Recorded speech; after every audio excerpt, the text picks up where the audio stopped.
Так, стрим пошел. Подтверди, Тамар.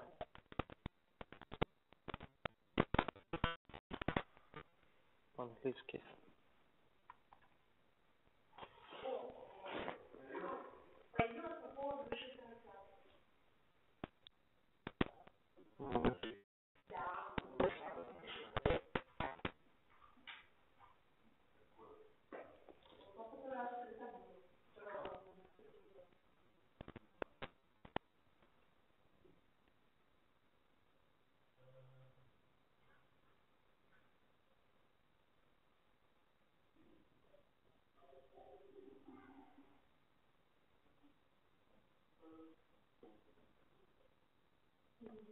Ты батарейки не менял? Поменял?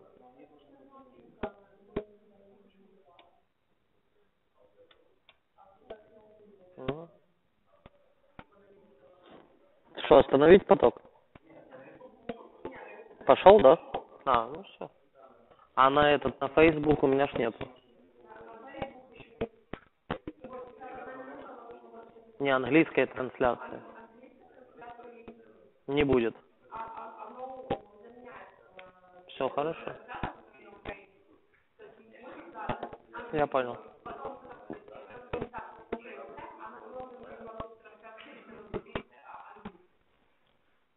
Я понял.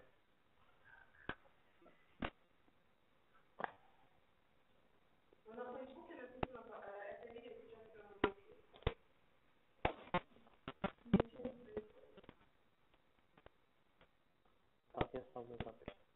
Там 3 человека тут. 4.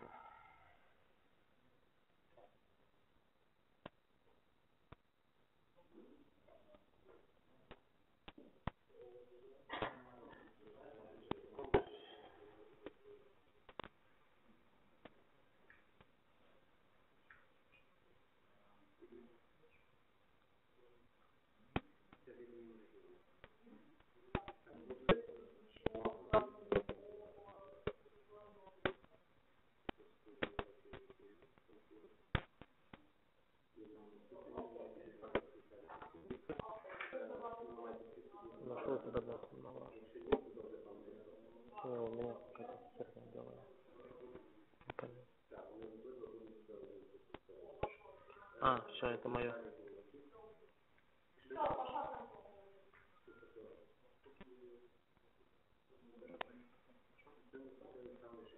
Да.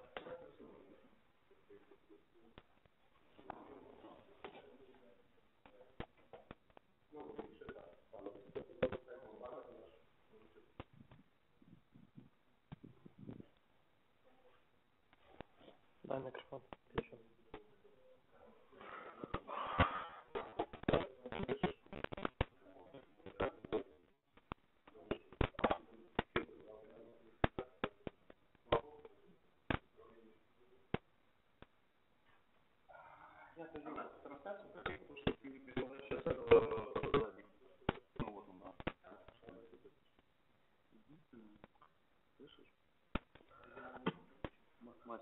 Да. Какой?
apply to the Energy Efficiency Fund. In addition to that, I think that the current pandemic has also pushed us into new sectors. So using this opportunity and moving as much as possible our communication with our beneficiaries online, we try to support the associations in dealing with the health crisis, in supporting the homeowners associations members, in making sure that they stay healthy, they weather the crisis well, and we come back and become even stronger next year when I hope this whole wave of troubles that mark this year will pass. So I think there is a good opportunity for more to come this and next year. We're looking forward to this cooperation. Дякую, пане Вікторе, дякую за ваші побажання. Ми всі сподіваємося, що так і буде з наступного року. А я тим часом передаю слово пані Хлої Allio, представнику делегації Європейського Союзу в Україні. Ms. Chloé, the representative of EU delegation in Ukraine. Good afternoon, dear Mayor Sadovy, dear Mr. Muntianu, ladies and gentlemen. First of all, I would like to thank the Mayor for the organization of this Forum of Homeowners Association in Ukraine. I would like very much have liked to come to Lviv as the EU representative, do annually, but let's face the reality today. Indeed, it's another opportunity to have this forum online to connect and cover a bigger audience, including homeowners from all over the country.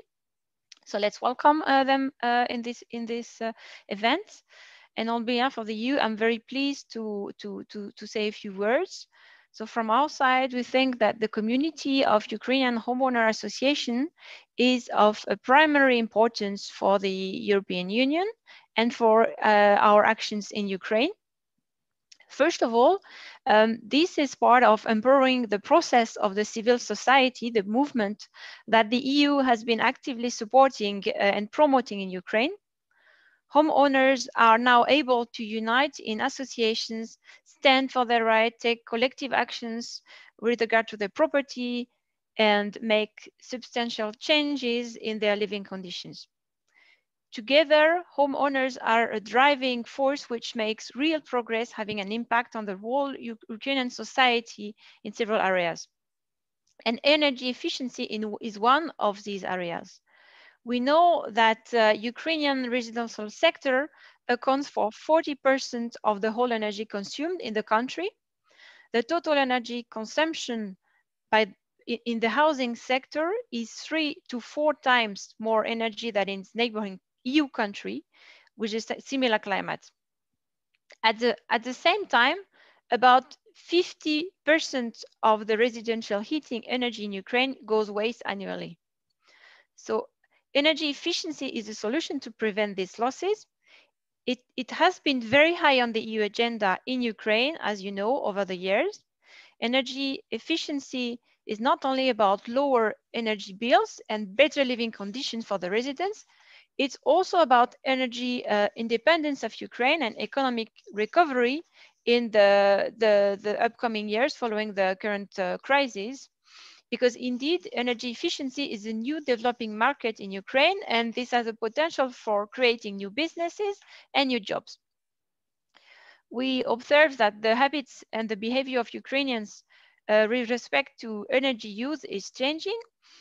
Homeowners and notably homeowners associations are more and more aware of their role, and they are ready to take necessary concrete steps. However, we cannot expect homeowners to act without offering proper effective instruments. And this is why, together with the Ukrainian and the German governments, the EU has supported the reforms in their energy efficiency area, particularly in the residential sector. And this is why we have supported the creation of the Energy Efficiency Fund. The EU has directly supported with over 100 million euros of grant and technical assistance to this fund. This is one of the biggest existing EU initiatives in Ukraine. The fund has been running its energy program for a year now, and over a year it has demonstrated impressive progress. Despite the current COVID crisis, by now the fund has received over 200 applications for a total amount of over 1.3 billion hryvnia. Behind this figure, there are more than 18,000 families from all over Ukraine who will benefit from energy efficiency measures. We expect this trend to continue and to accelerate.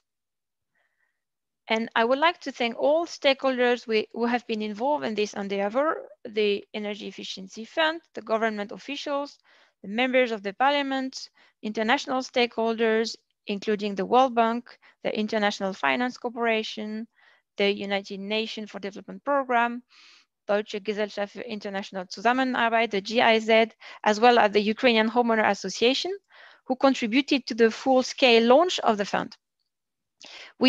We must admit that the start of the fund was not easy. After its launch, it has been criticized for taking off too slowly.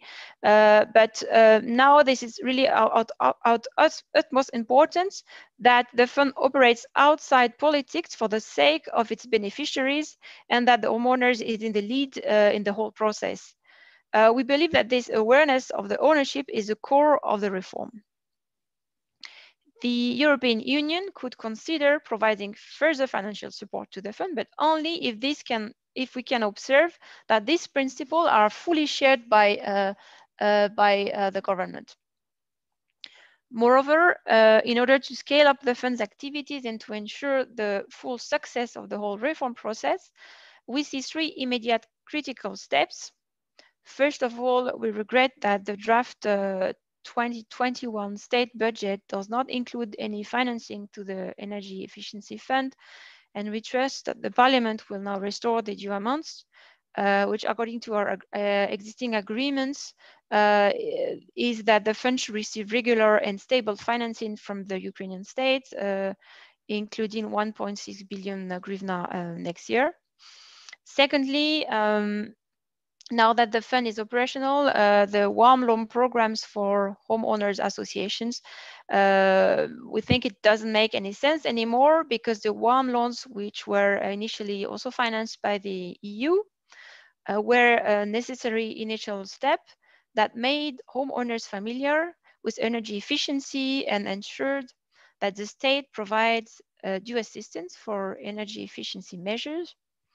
But now the fund has been set up based on the EU-based best experience, and it offers a comprehensive approach to thermal modernization with a compulsory energy audit, with monitoring, with verification. So in this context, the warm loans does not have all these elements, and this creates undue competition with the fund. And moreover, parallel running of two unequal programs for homeowners associations is simply an inefficient use of public and donors' money. So this is why we think that the final state budget should make clear that these warm loans programs from homeowners associations should stop, and that these supports should be fully implemented through the fund. Thirdly, with the EU assistance between 2016 and 2018, Ukraine has put in place a very solid legal framework in energy markets, energy efficiency, and has on board a new stakeholder, homeowners association. And now we believe that there's a risk with the draft law 2458 that it could obstruct the gas market and have negative impact for the implementation of energy efficiency measures by making Ukrainians pay twice for these measures. So in the EU, we think it's always very important to put consumers and consumers' rights in the center of attention. And we encourage Ukrainian policymakers to align Ukrainian legislation with this EU approach. We think that the Ukrainian consumer should be the focus of the legislation on housing and communal services. And we hope that all these issues will be solved in the coming days and weeks. Before I conclude, let me say that energy efficiency, and in particular the activities of the Energy Efficiency Fund, take Ukraine one step closer to the EU Green Deal initiative. The EU Green Deal is the new EU growth strategy It was launched by the European Commission last year, and its objectives are to reach climate neutrality, to boost innovation, quality food, modern transport infrastructure, a healthier job, and higher quality of life. And energy efficiency is at the center of this EU policy. And Ukraine is working very hard on its own Green Deal approach to make the country more sustainable, more energy independent. And Ukrainian homeowners, with their increased awareness, far-reaching ideas, and brave actions, have a big role to play there. The European Union is there to provide assistance in the initiatives that make a meaningful difference in the everyday life of Ukrainian people, in improving their living standards and economic stability of the country. And I would like to thank you, and I would like to wish you fruitful discussion at this forum today. I hope that next year we'll be able to meet in person in Lviv according to this nice tradition. Thank you very much.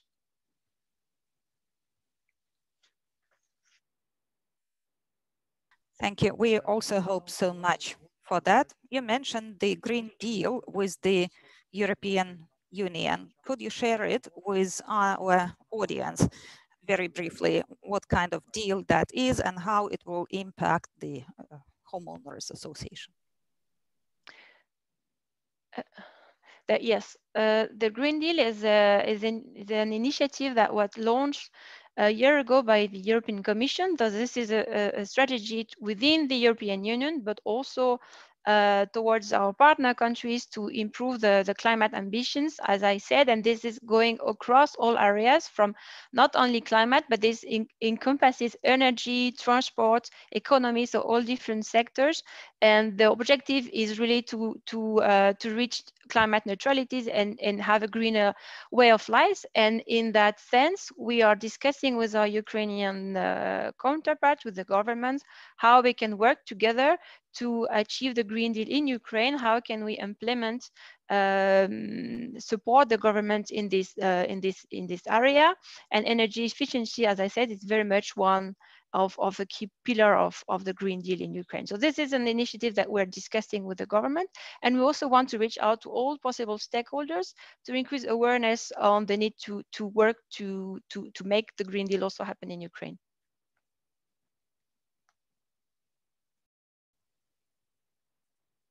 Thank you so much, Chloé. And I notice, well, I can see the questions discussed in the chat box by our audience. One of them is about facilitation of the procedure to obtain funds from Energy Efficiency Fund, because you mentioned certain reforms within that fund and the vision of the European Union, how that's supposed to happen. So are you expecting any facilitation of these procedures? Do you support or stimulate or advise on facilitation of the procedures?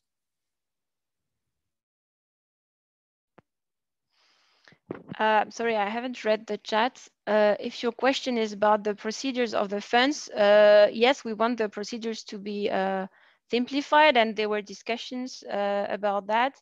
And I understand that my colleague Christoph will be part of the panels afterwards, so we can go more in details on that one. And we are also in contact with the Ministry of Communities and Territories, and we understand they are preparing new legislation to simplify these procedures.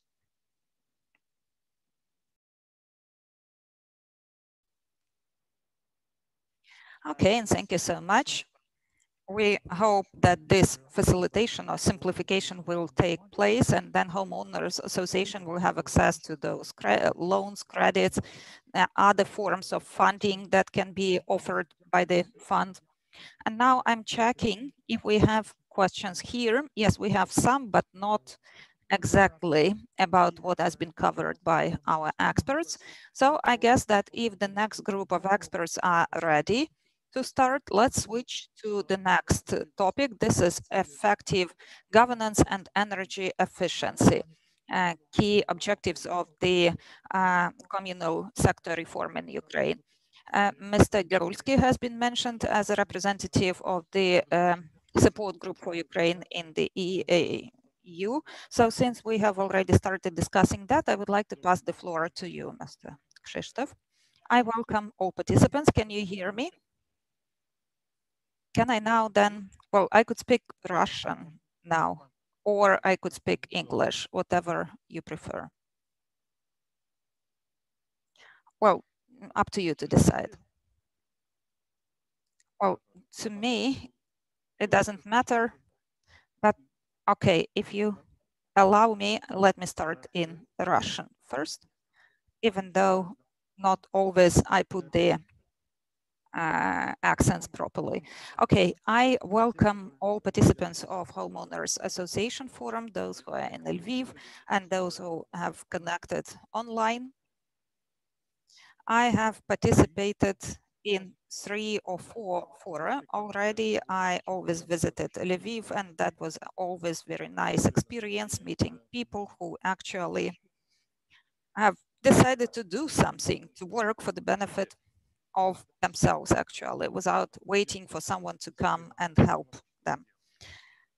So, of course, today we can only participate online. That's a pity. I welcome you all from Brussels.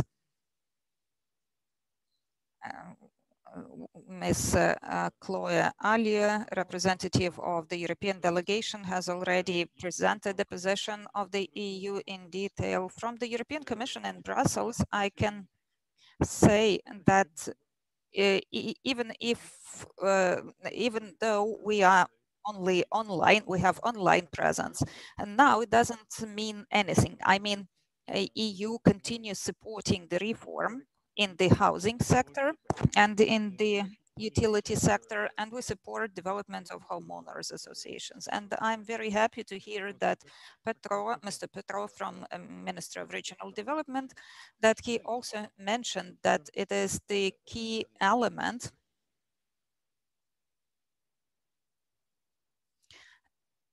towards on the path of the reforms involving term modernization of apartment houses, buildings in Ukraine. I absolutely agree with what was stated. And then probably I could address a question then to the colleagues from the ministry. Maybe it is time to think about that. Maybe it is now high time to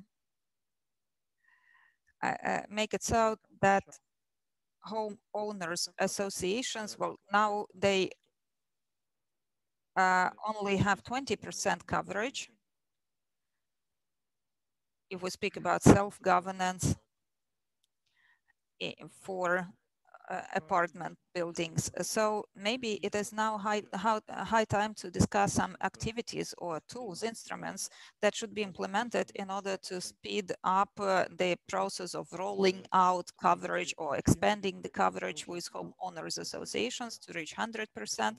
And that would be important for term modernization process for apartment buildings in Ukraine, and for the energy efficiency fund, it will be then easier to implement these activities all over in the territory of Ukraine. I will not reiterate the aspects that have been covered by Ms. Allio from the European delegation, but I would like to remind you about one aspect. Actually, this information was already, it has been presented, but the key thing is to provide the associations with information on how to adequately invest, how to invest less, but to gain more.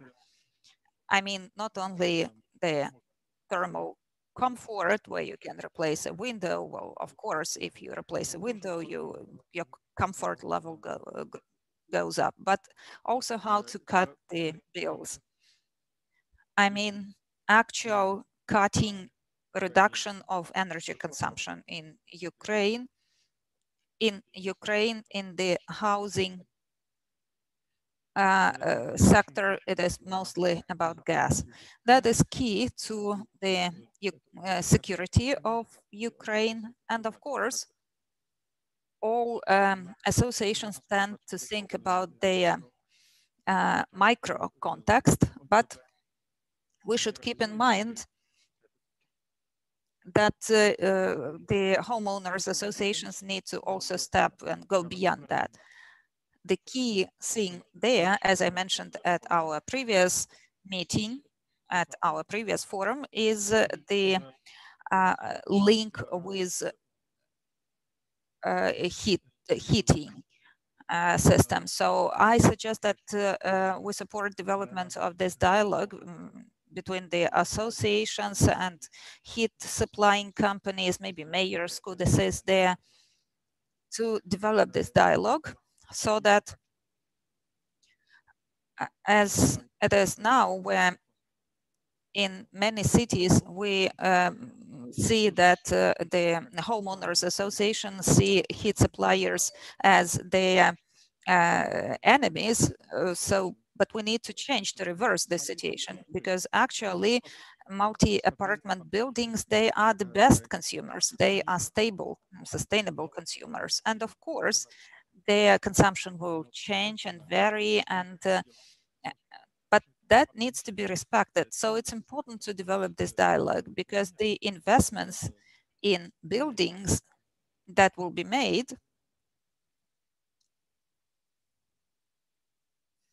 and the individual heating points, these are key for ensuring adequate heating. And it is important to make it so that that contributes into better management on the part of heat supply companies or utilities, and to improve their services and to cut down costs, so that heating services became cheaper. That's key to us all. Speaking about some other aspects, so the energy efficiency fund, here again, from the perspective of Brussels, we really welcome the fund's development. We believe that it is developing in the adequate direction. And these dynamics that we observe this year, well, I believe that it is even better than in other countries like Poland or Croatia or Czech Republic, because there similar funds were launched. And when they started, they also encountered a range of issues, problems, but maybe that development was not as dynamic as we are now observing in Ukraine. So there is progress, and us, the Ukraine support group in the European Commission, with my colleagues and partners, we will try to do everything possible in order to remove obstacles for the fund to speed up this process. There was a question about simplification of the procedures, of the fund's procedures. Well, these problems about the procedures appeared because, as far as I understand, there are problems of wording in some legislative acts, and that needs to be amended. With the Ministry for Regional Development for a year now, we've been having that dialogue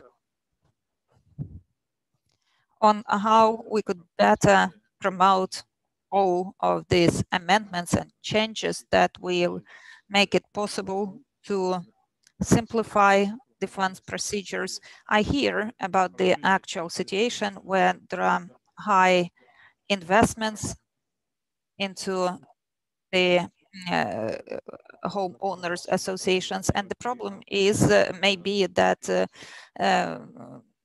3 energy audits might be required before you start the activities, during, and after completion.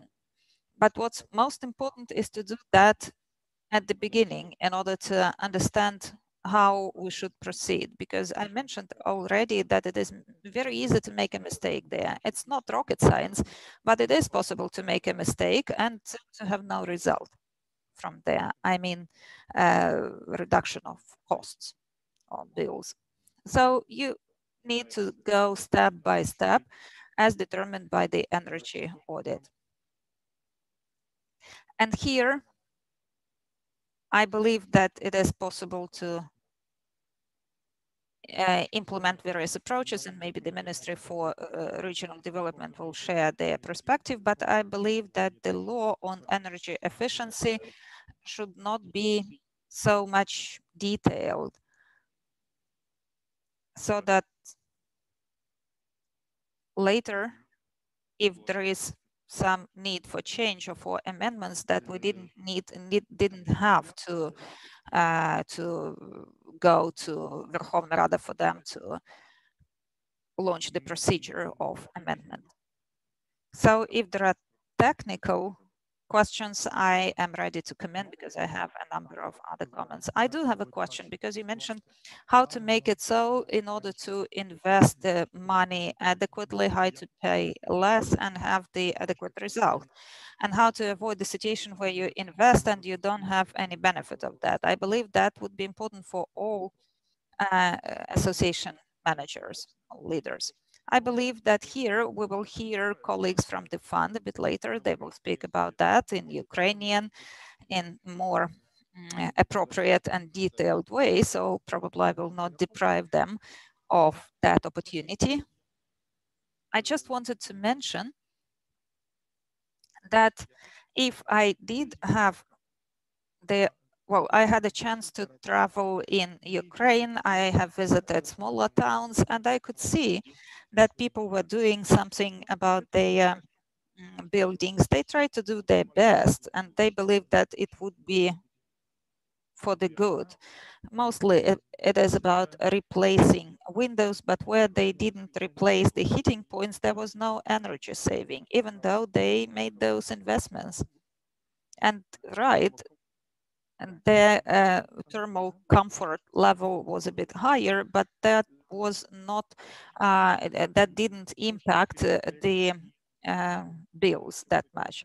Mostly that was done via warm credits. There were success stories though.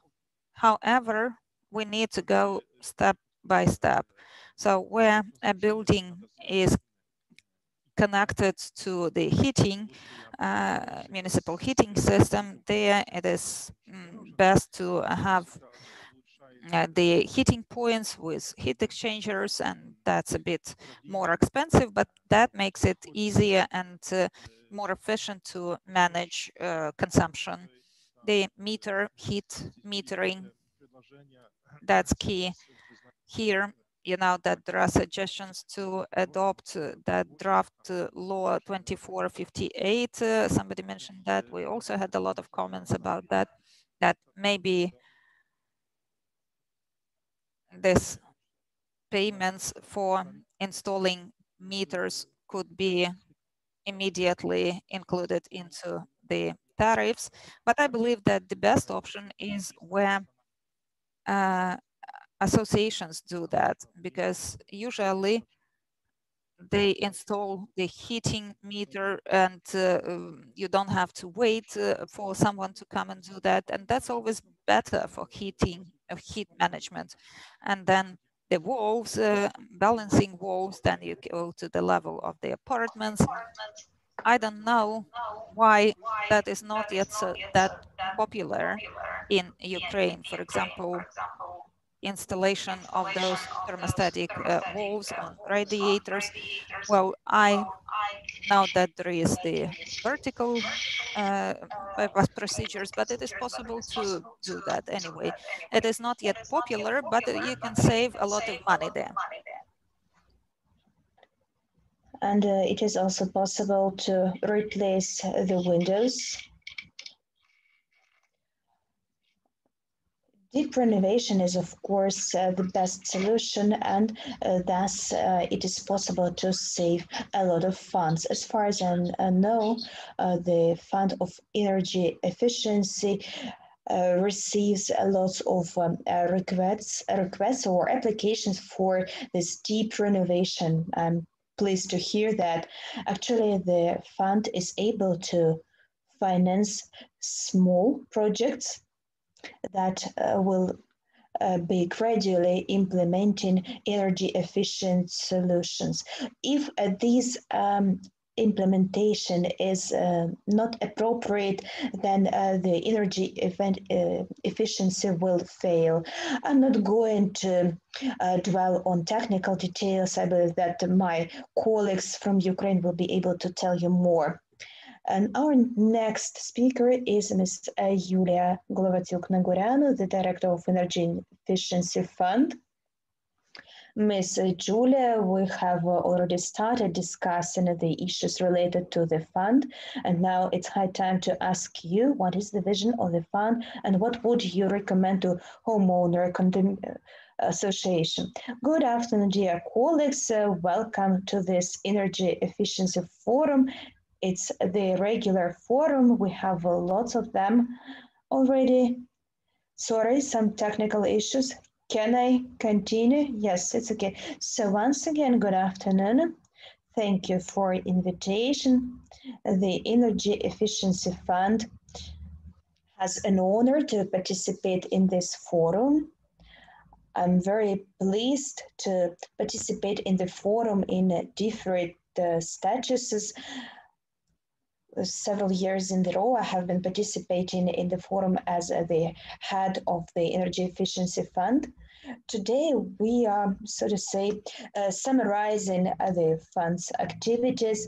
All of you are well aware that our program or product, as we call it, Energy House, has been more than a year in operation. And as Mr. Krzysztof said, indeed, our international partners and colleagues from similar funds in European countries notice that the fund has been progressing very fast, and actually the outcomes of its activity have become evident very soon. We are speaking about the first year of operation, and a couple of condominium or homeowner association have participated in the projects. As of now, the Fund of Energy Efficiency has received 210 applications. So this is quite a big amount of applications. Both Krzysztof and Chloé mentioned it, that we've got a lot of applications amounting to over 1,300,000 hryvnias. The homeowner condominium received over 900 million hryvnias as grants.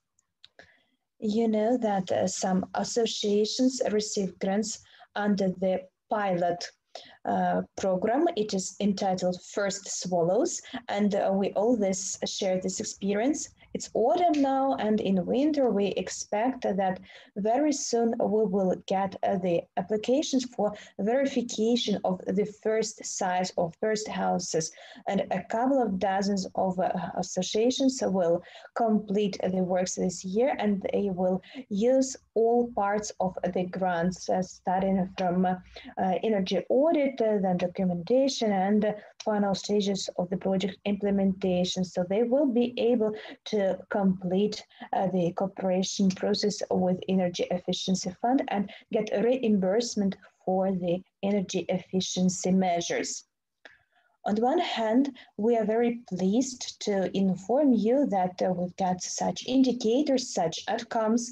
On the other hand, it is clear that we all seek more results, and as international colleagues and partners mentioned, Ukrainians are very impatient people.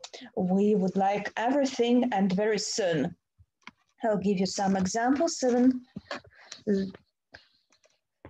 The homeowner associations in other countries implement the projects for several years. Our associations try to implement them within 1 year, and they are striving to more pronounced results. We work in many directions to support the achievements. Then we would like to increase the number of projects underway. And what do we do for that purpose? First of all, we enhance cooperation with the municipalities, with our cities, with amalgamated territorial communities. You are very well aware that the corona crisis and the pandemic imposed serious difficulties for local budgets, for communities, as well as homeowner associations.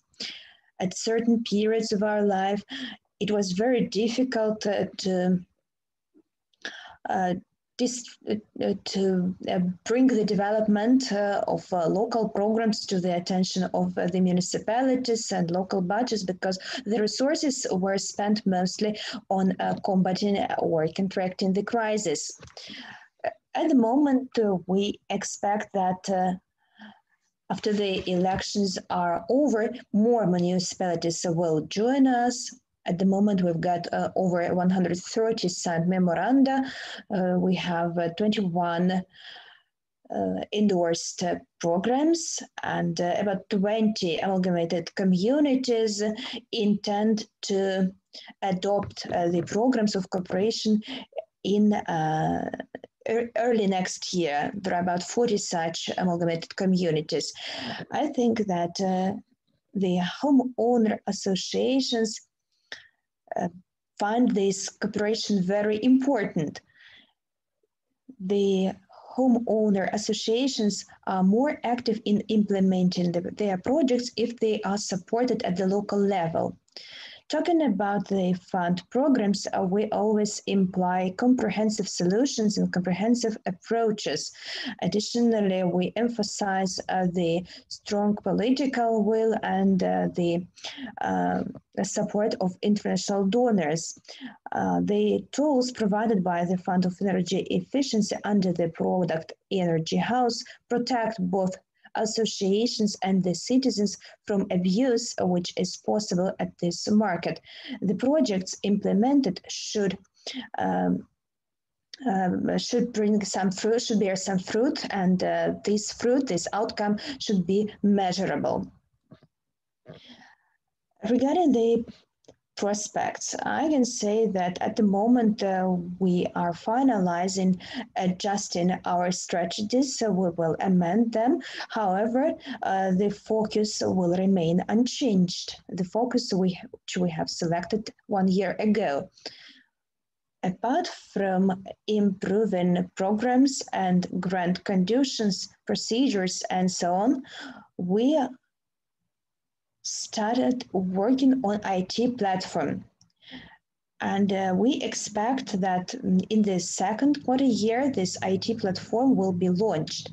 The homeowner association will be able to supply to submit the documents online through the platform. This will make their lives easier, and additionally, the applications will be processed faster and with better quality. Besides, we realize that, as Krzysztof said, the legislation is another important area of our activities, because the fund does not exist separately from the market, from the sectors. We depend directly on the regulation in the sphere of energy efficiency. And I can say that in December last year, we submitted our proposals to the Ministry of Regional Development about simplification of the fund procedure. As Krzysztof said, we are trying to simplify the things which enable us to adapt the procedures to increase the possibilities. We have to keep in mind the energy efficiency and housing legislation. Some legislation should be adapted, should be amended to be in line with modern requirement, or rather with European requirements. There is lots of work ahead of us, and we expect so much that this autumn the draft law will be adopted by the Parliament. I mean, the amendments, the draft law on amendments to the law on energy efficiency, and the amendments to the law on housing stock. These are two crucial laws. They are essential to remove the legislative and procedural barriers. In some cases, the monopolies do not comply with the law, and at the moment these are the areas of our activities. We will continue our efforts more and more. We are going to highlight the unofficial work or the work on the operational level. It will be quite useful, I believe. Besides, we are pleased to share that quite recently our consultative board was launched, and we have seen that all the participants who became the members to this board are very proactive, and they are eager to consult, to provide their proposals on improving not only procedures and processes, but also some legislative legislation pieces. We ask them to consult us on the barriers on the path to modernization. We believe that this body will incentivize us, will provide, will charge us with more energy. Hopefully, Ukraine will be able to move in the European direction and achieve the goals of modernization, saving and getting more comfortable conditions of living. So when we consume less energy on the level of ultimate consumers, we make our contribution to mitigation of climate change effects. Therefore, this is a very important role. It is possible to reduce CO2 emissions, and the funds of the Energy Efficiency Fund also leaves its evident social trace. I wish everyone fruitful collaboration during this forum. Is just the first day, it's the beginning. Tomorrow we will have a very interesting panel. We will present the project manager position, which we launched this year. See you tomorrow, and if you've got any questions, I'm ready to answer them. I have two questions in the very beginning. First, it is the eve of elections, and homeowner associations represent a kind of a force which many have to consult with.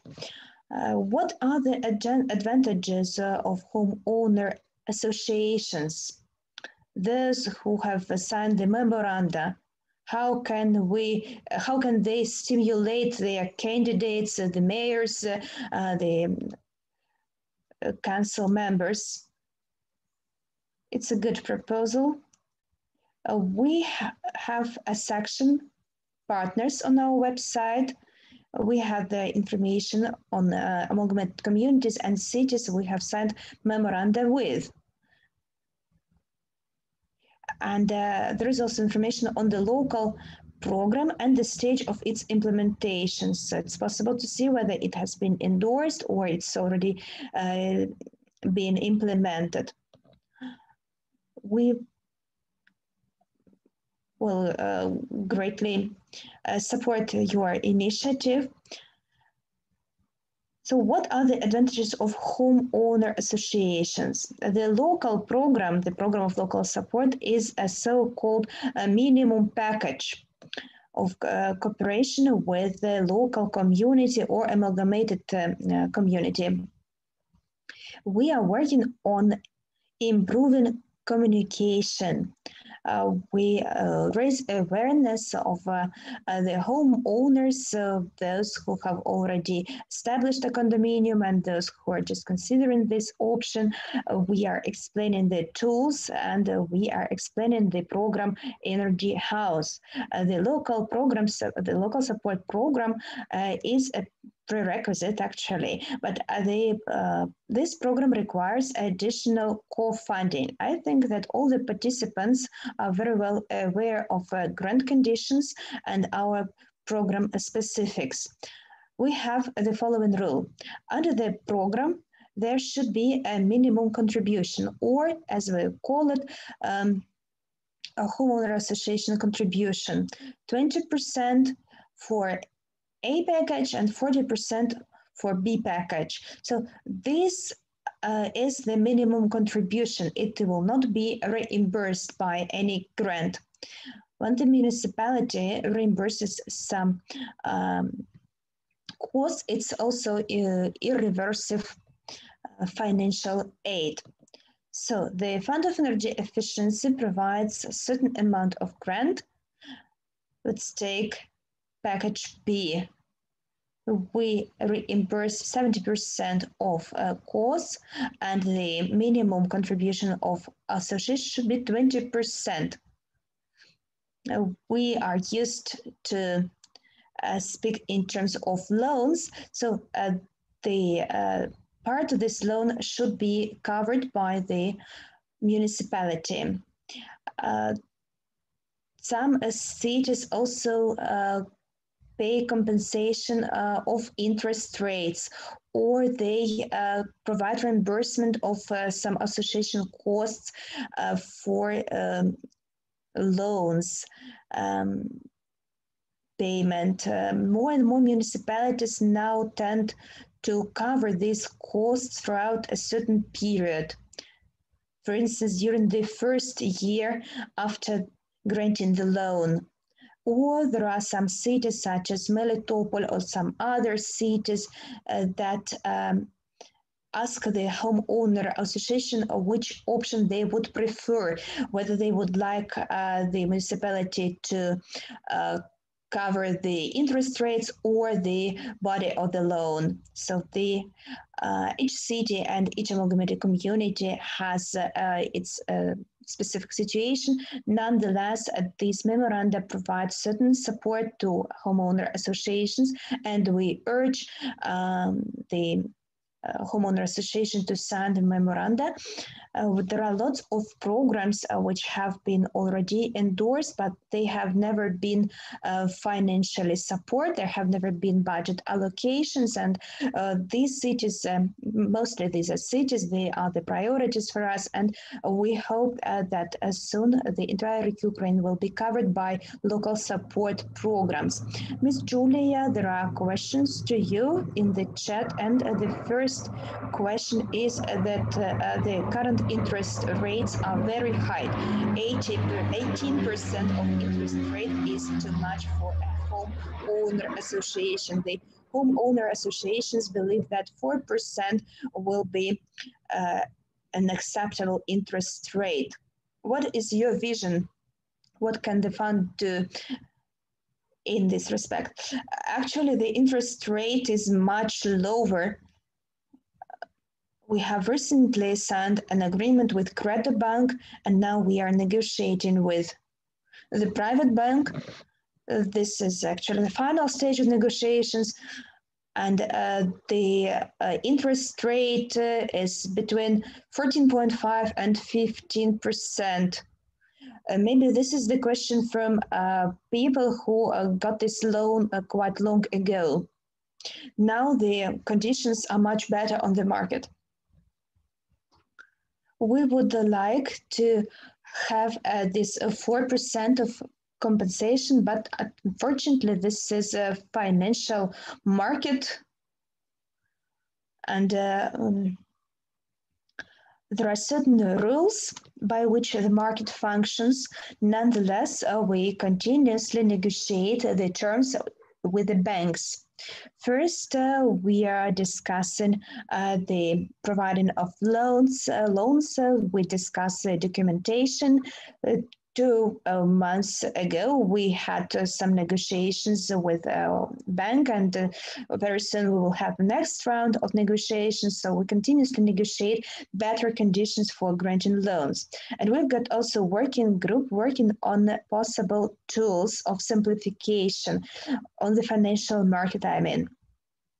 We are still studying the European experience, 579 program, for example, what can be used from these tools in Ukraine, and possibly we will be able to adapt some positive solutions within the coming months.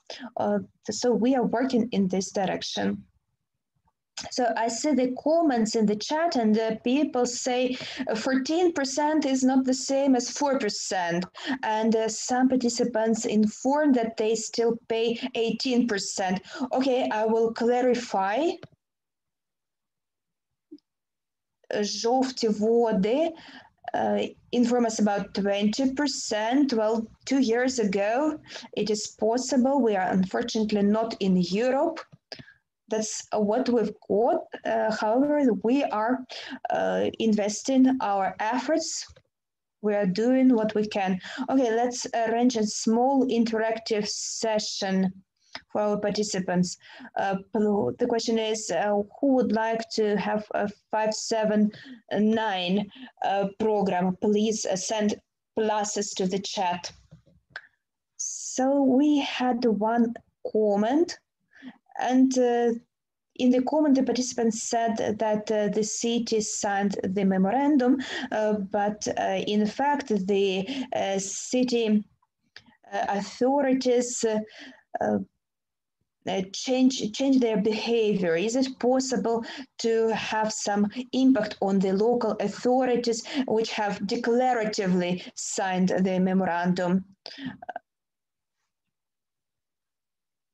We do not lag behind. In Odessa, for instance, we continuously contact the mayor asking to support the program, to implement the program, and the authorities are ready to endorse the program to launch it next year. So now they are providing the guarantees, they're assuring us that they will launch the project. There are some, and the launch of many programs is postponed to the next periods. So please inform us about any programs. Nonetheless, the Fund of Energy Efficiency monitors the situation, especially in the cities where the homeowner condominium already functions. So we will streamline our support to these cities. Thank you, Ms. Julia. Now I'd like to pass the floor to our next participant, Mr. Mustafa. Good afternoon. I'm very happy to welcome all the forum participants. I would like to welcome you with our regular opportunity to have this meeting. This is not a typical year in terms of many aspects. Nonetheless, we can have this forum and discuss the topics important for homeowner associations. I would like to thank all our partners, the European Union, the Fund of Energy Efficiency, the Ministry of Community and Territorial Development, GIZ. These are partners. We work hand in hand with them, and these partners help the community of homeowner associations. Homeowner associations are actually the force, the driving force of changes in the residential sector and the sector of public utilities. During the previous forum, I have already mentioned that there are key elements being the constituents of the success. And one of the key elements is the access to financing. Another is knowledge, the knowledge about changes which should be implemented for our cities, for our houses to become more comfortable and energy efficient. Another key element is cooperation with local authorities and support of the international community. However, the key element are you people who implement these changes, who make them possible, you motivated and knowledgeable people. We can help you, we can support you. The UNDP, as many of you know, implements Houses project funded by the European Union, and this project actually supports the homeowner associations all across the country, both existing and newly established. It's our mission to support the condominia, the homeowner associations, to increase their institutional capacity, to help them implement their plans, to increase their capacity, and to assist them in implementing changes and transformations. It's a big honor to cooperate with this community, because these are people who we may call change agents. So they are locomotives of change. Of course, this is an unusual year. We have been working for 2 years, and we have developed certain tools for working with new homeowner associations, with initiative groups. We have developed some trainings and some other activities such as knowledge exchange. We implement these activities. However, this year has changed everything. Starting from the second part of March and April, the conditions that we found ourselves in have changed radically, and the format of this forum today is definitely a very good testimony or proof that everything has changed. It was a shock at the beginning. However, after that shock and after well, we had to revise, to update our approaches and methods to work. We had to adapt to the new conditions. And eventually, we and us and you have found the power and the capacity. It's important that homeowners associations have not only got adapted to that situation, but in these challenging conditions, they became the power that implemented and that steered very important transformations and work all over Ukraine. That is really very important and powerful. And today I would like to suggest several case studies, success stories of how homeowners associations have started operating in the situation of the pandemic, and how, with their example being role models, how they inspired and continue inspiring thousands and thousands of associations and homeowners all over Ukraine. This is just an trifle. I mean, what I'm going to share with you now, these are just a couple of cases, and there are so many of them all over the country. We have hundreds and thousands of them all over Ukraine, in all the regions, and in every region, in every city or settlement, we do have this kind of success stories that can show us the way forward. And for us, that's great honor to support these people and these associations that are ready to move forward. Let me start with that. My story is about... Can you see my presentation now? So this is a story of how, under these conditions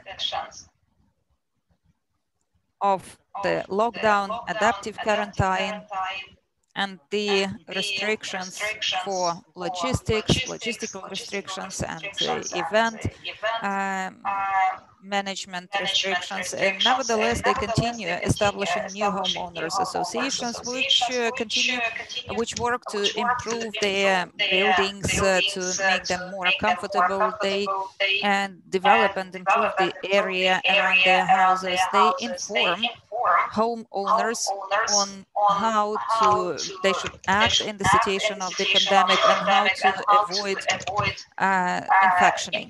One of the examples that we have here is from Sumy Oblast. This is Lyubov Voropai. Now she is the head of an association, but when we met, she only started that activity, and with the help of our regional coordinator in Sumy Oblast, Tamara Harchenko, at the beginning this year, or early this year, Lyubov started her journey to establish the new association. Sure, in the situation of the pandemic, we had to look for answers and ways to implement the respective procedures and how to do everything in compliance with the law, how to convey the required information to co-owners. However, Lyubov did manage to go along this way, to progress, and in the situation of the quarantine, she managed to complete this procedures, and together with other owners, residents of the building, they did establish the association, which is actively operating now. And this is a quotation from Lyubov. She says that back then, nobody knew what would happen in a couple of weeks. The situation was changing so fast. However, her team continued to act, and now she says we see that we were right back then, because now we can quickly coordinate our efforts, in particular to counteract the infection or dissemination of virus in our building. Another example that I would like to share with you, this is from Lugansk Oblast. You see here an association, Medim 17, and is managed by Olena Herman. You see her on the picture, and they implemented.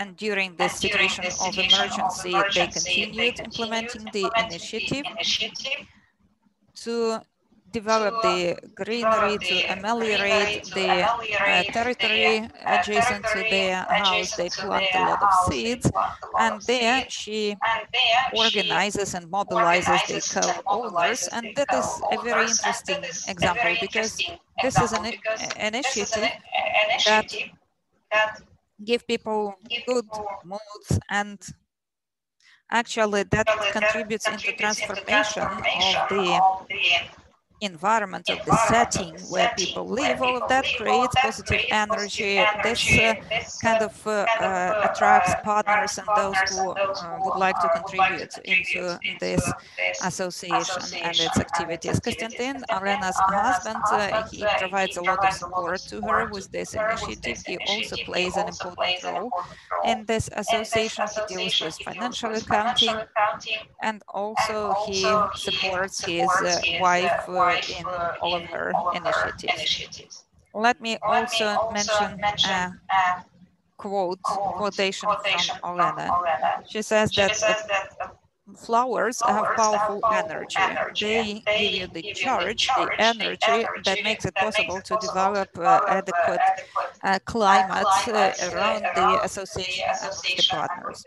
I would also like to mention another example.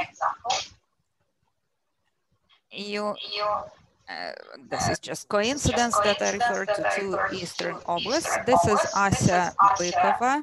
This is Association of Homeowners Dmytro 44 from Kramatorsk, and they do a lot in order to ameliorate their territory. They plant trees, and that significantly contributes into unification of people in the situation of the quarantine, and that makes it possible for them to keep to that spirit, the spirit of true association, of true unity. Together with Asya, there are 15 volunteers from that building that deal with the amelioration. They plant trees and flowers and shrubs.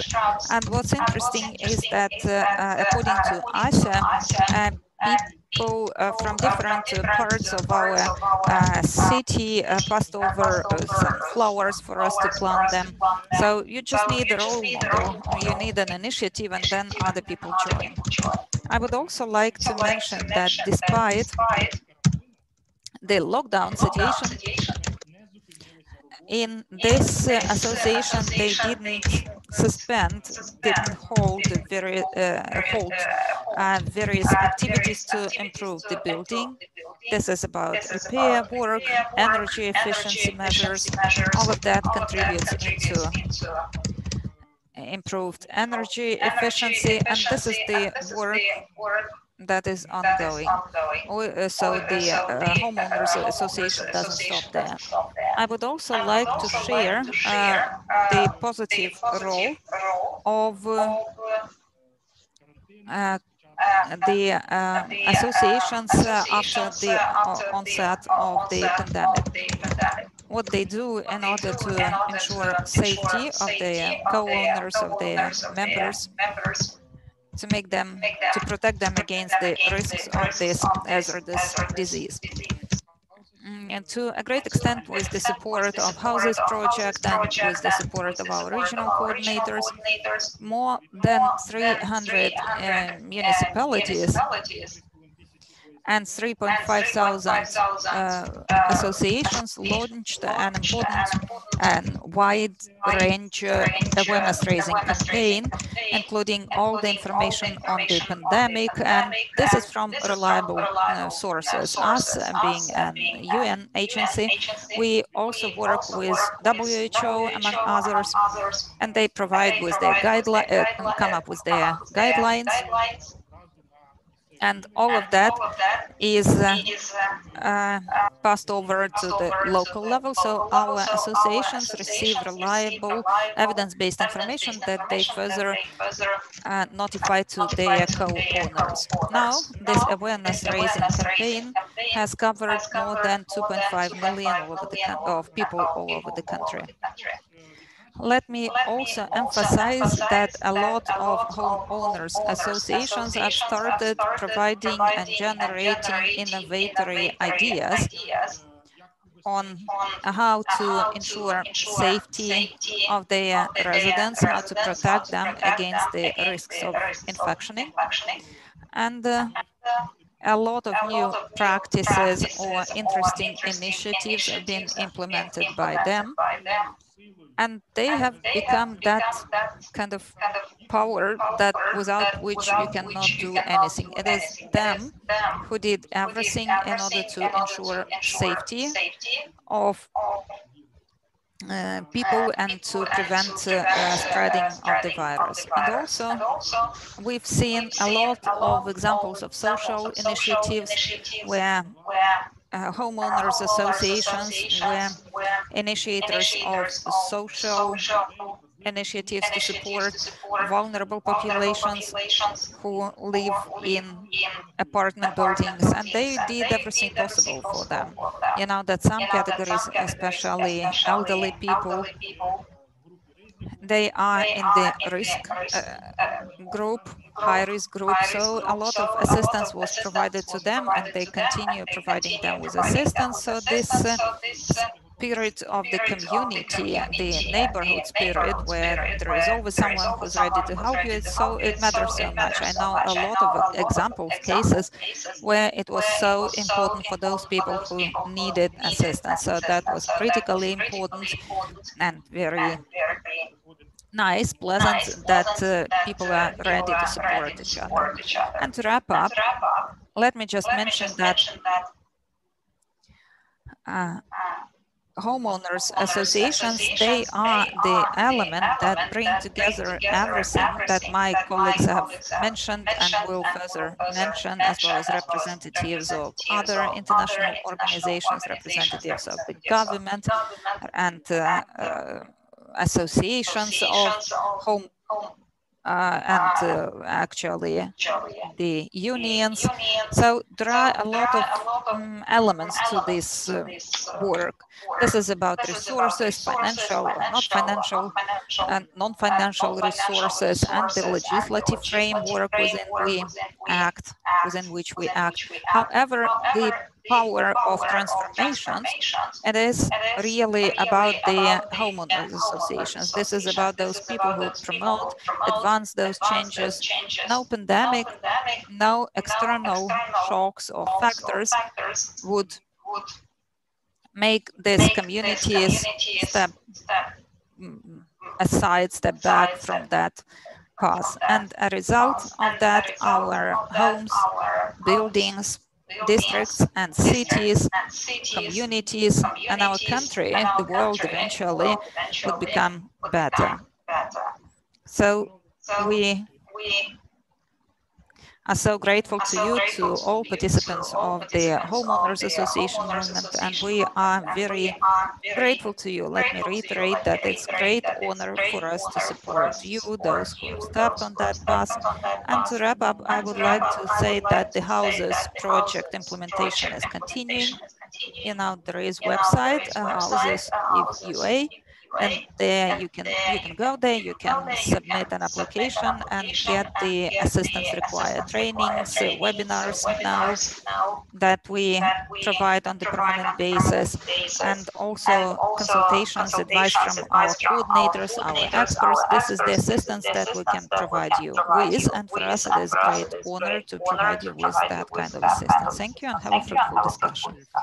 Thank you, Mustafa.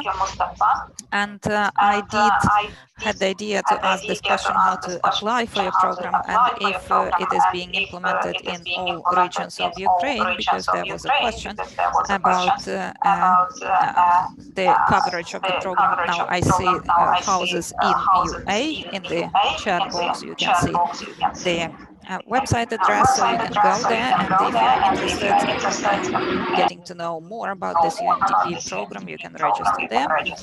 Now, questions that could be addressed to Mustafa, but I believe that he has covered it all.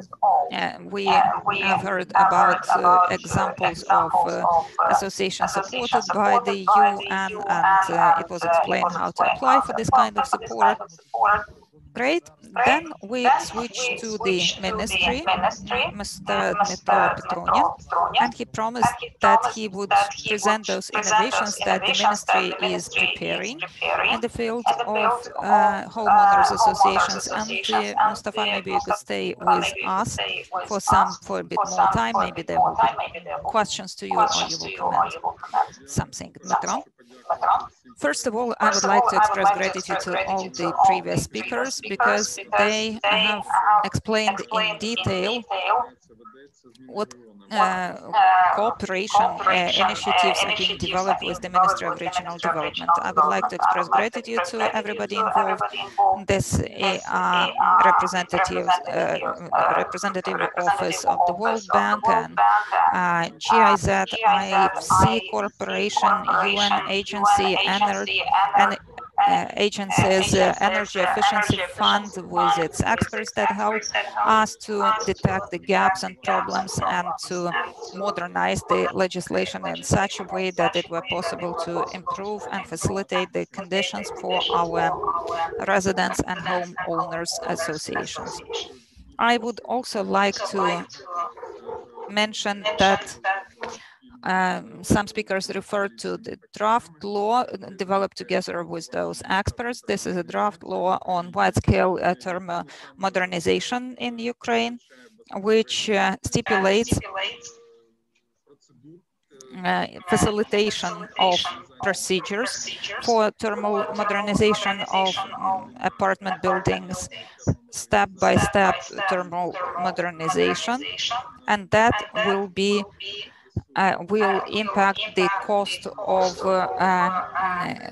credit resources of loaning, because if we set criteria for energy efficiency for some parts of the buildings and based on the law and bylaws, that will contribute into faster repayment of the money due to grants, because it will be possible to estimate implementation of every particular phase in the process of thermal modernization. So it won't be necessary to take credit for all for the lump sum for the full amount and then wait for compensation from the fund or municipal budgets if they co-fund that. It will be sufficient to implement a certain step phase of thermal modernization, and after verification, after it is confirmed that it is efficient, then it is possible to apply for the money, and in parallel it is possible to continue with the next steps for thermal modernization of the buildings. Unfortunately, as Yulia Volodymyrovna mentioned, I agree that we cannot influence market activities of banking facilities, institutions, because they have their own approach to determining the costs for credit resources, and of course they expect certain profitability. They also estimate risks, but we see the trend that the percentage rate is going down. However, we can suggest alternative activities that make it possible to make the loans cheaper and to speed up access to money with to funding with the help of energy efficiency funds. And then we are thinking about comprehensive strategy for thermal modernization of the buildings, which may include developing the registries of residential houses as a single database that will ensure establishing legal guarantees and the title to manage the property, and also the database for clients of the energy efficiency initiative. So also we can introduce the system for accounting for the buildings and technical conditions of building, and in particular for those houses that are in the dangerous state, and that will facilitate accounting for the housing stock, and will be able to estimate the resources where additional funds will need to be allocated, and more detailed planning will be required for funding from the state budget for the energy efficiency fund. Next, we would like to implement the energy monitoring and energy management system. In particular, within the housing stock, we realized that the thermal modernization measures cannot be sufficient if the building does not pay enough attention to the measures implemented. Thus, the effectiveness of projects can be nullified. The houses should use the services of a professional engineer monitoring the energy supply. Then the effects of thermal modernization will be reinforced through the reasonable management of energy, given the external conditions and the needs of the homeowners. So, among the main novelties, I would like to mention certain legal initiatives. Hopefully this year we will be able to register some pieces of legislation with the Verkhovna Rada. I would like to say also that during the meetings with the Cabinet of Ministers, with the Prime Minister of Ukraine, we've discussed further funding of the energy efficiency fund as the source for the support of Homeowner Association Institute. This fund also will be used for implementing the full-scale thermal modernization. In the beginning, I was asked about warm loans program. Unfortunately, we have to admit that funding of 2 programs by the state budget will not be reasonable or efficient. The program of warm loans has proved a certain efficiency. It increased the rate of interest from the part of the homeowners. Their awareness about the energy efficiency has risen. At the same time, the Cabinet of Ministers regards the Fund of Energy Efficiency as the main source of homeowner associations. Warm loans will continue functioning, yet we will reduce the funding from the state budget. So the private funding will dominate. In general, that's all from my part. If there are any questions, I'm ready to answer them.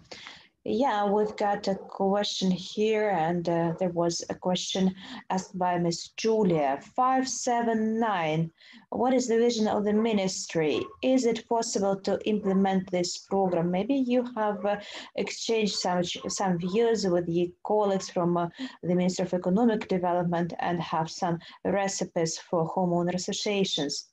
Well, the idea has already been voiced. We started the experience of homeowner associations implementing the 579 program.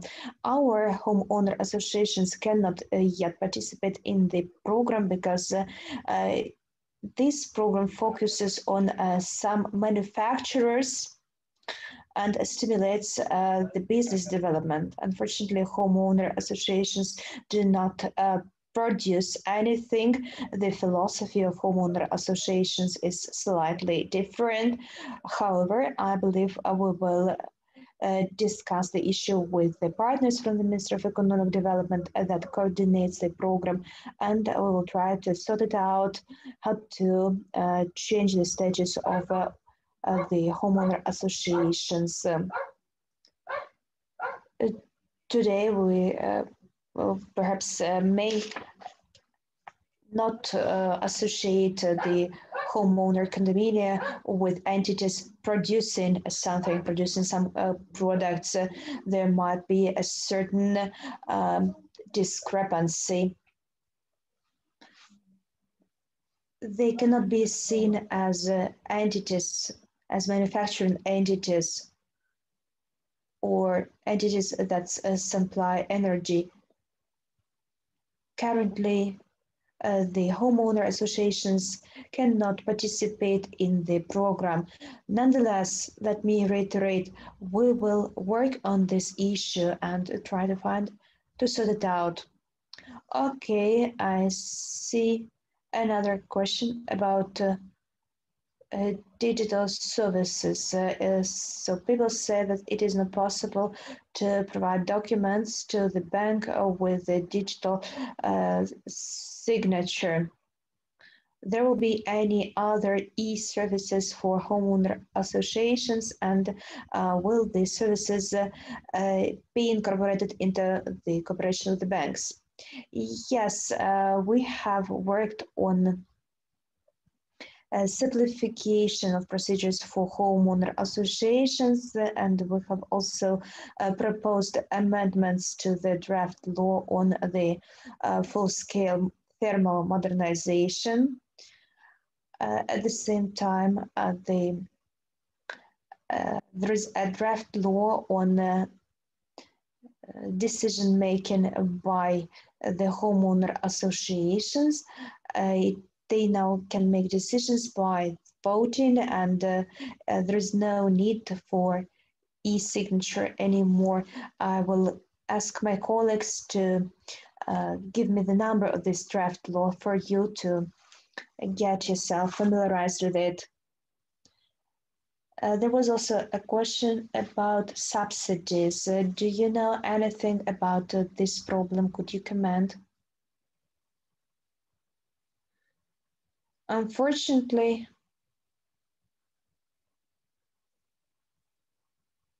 it is not my competence to answer about the subsidies. It's better to address this question to the Minister of the Social Policy. That's for them to monitor the subsidies, to estimate the needs for subsidies, and to monitor the general situation. Sorry, I cannot comment. Okay, I see. We've got 5 minutes till break, and I will ask the participants and the speakers to come up with some summary. Mr. Krzysztof, the floor is yours. What would you wish our participants in the end of this discussion?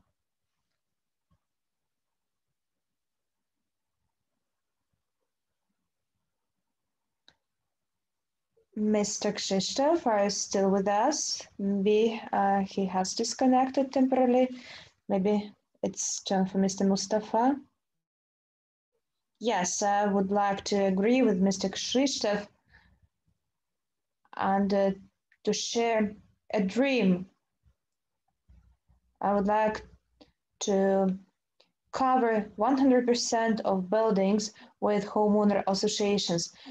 There is nothing to prove. They have already proven to be efficient form of property management, and the homeowners are also they are locomotives of change in their houses, in their yards, adjacent territories, their cities and raions. So that's the dream. Let's make our cities and Ukraine comfortable European places for people to live.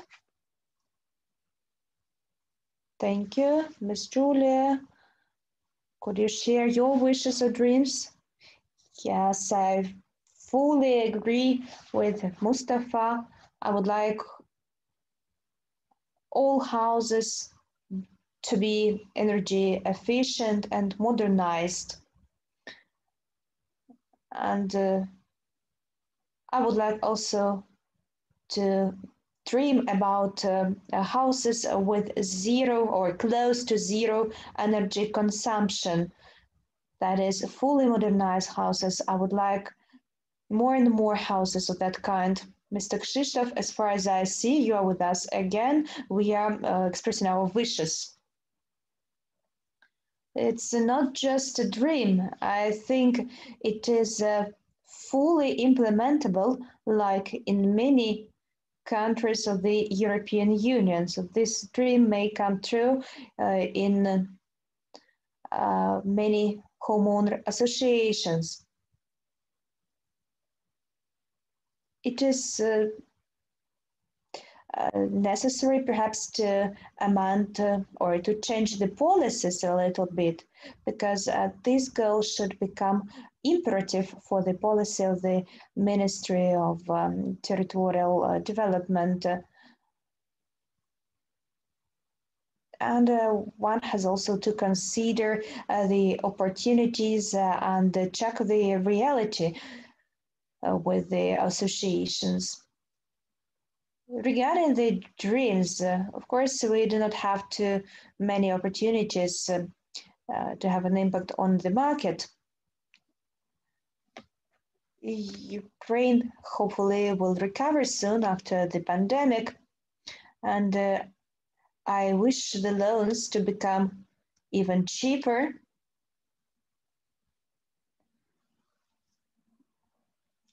Yet until this dream comes true, I think we should work on maintaining the current achievements. There is already competition between the banks, and the competition is actually beneficial for ultimate consumers, for homeowner associations.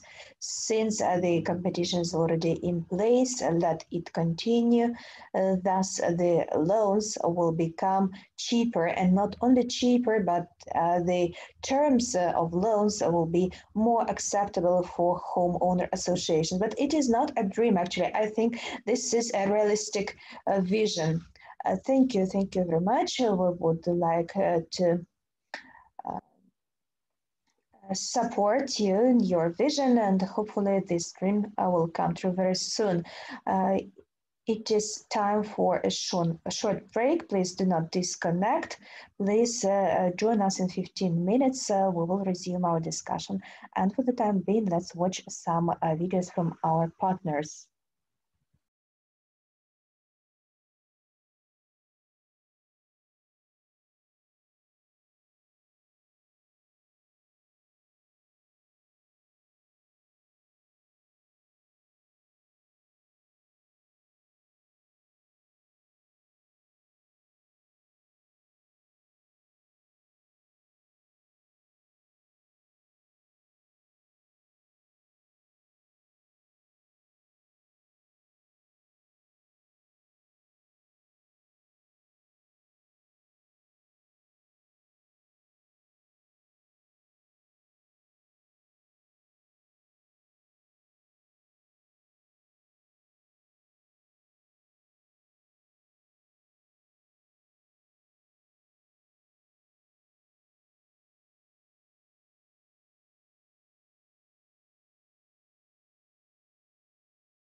Dear friends, colleagues, and participants, we are continuing our discussion, efficient management and energy efficiency, key aspect of reforms in Ukraine. We've got new experts, Mr. Dmytro Levitsky, the expert of the EU project houses, Ms. Victoria Pogorelova, the head of the OSBB fund, as well as Mr. Roman Rovinsky, the advisor to Lviv city mayor on energy efficiency issues. Prior to the start of our discussion with experts, I would like to remind you about the lottery we have arranged among the participants, and 150 small gifts found their new owners. And these are very pleasant souvenirs, like cups with the logo of the forum, and many other very pleasant things. Please monitor our announcements. And now I'd like to pass the word to Mr. Dmytro Levitsky. He will inform us on new developments in the field of homeowner associations, and maybe he will share some useful recommendations. І ще раз усім доброго Once дня, again, good радий afternoon, everyone. вітати. I'm І happy to знаєте, welcome you. про новини законодавства можна You було би know, говорити дуже багато, we could spend entire і я days юрист, speaking мені це about цікаво, the але legislative користуючись novelties. тою I'm a нагодою, що lawyer. я It's a very interesting topic мені for випала me, така честь but I would першим like говорити to сьогодні в нашій use the дискусії. opportunity Я and be хотів the би first speaker запропонувати during всім this на хвилину піднятися panel. над поточною рутиною, So let's то що forget the законопроекти current і routine взагалі for a законодавча робота, moment, вона because you know the особливо в Україні legislative нескінченна. activities Отже, я пропоную endless, піднятися над especially in поточною Ukraine. рутиною So і let's forget озирнутися this daily назад. routine for a Ми сьогодні moment говоримо and про cast a енергоефективність у glance back. багатоквартирних будинках, We але are talking about енергоефективність energy має певні efficiency свої in multi-apartment передумови, і серед buildings. них However, the energy це законодавча efficiency база. Законодавча has база, to яка дозволяє be supported співвласникам by спокійно certain реалізовувати prerequisites, свої in енергоефективні particular, a заходи у legal and своїх regulatory будинках. framework. Due to this framework, the База і взагалі homeowners правова may система, в якій implement співвласники the мають changes можливість in вільно their приймати houses. рішення They щодо may своїх будинків, freely make в decisions якій on their property, співвласники and знають, the що в homeowners цій системі поважається should be їхнє aware of the рішення, fact that поважається their прийняті ними decision спільні will be рішення. respected within the Система, в якій system. поважається This власне system саме should священне be недоторканне право respectful власності, в тому of числі спільної the власності співвласників. property І от запитання, inviolability, чи property ми right побудували inviolability. таку систему, This is the принаймні хоча б на sacred рівні right. законів, раз ми So говоримо the про question, have we законодавство. already Так constructed ось з цього приводу я this хочу нагадати, system, що such a цього року system?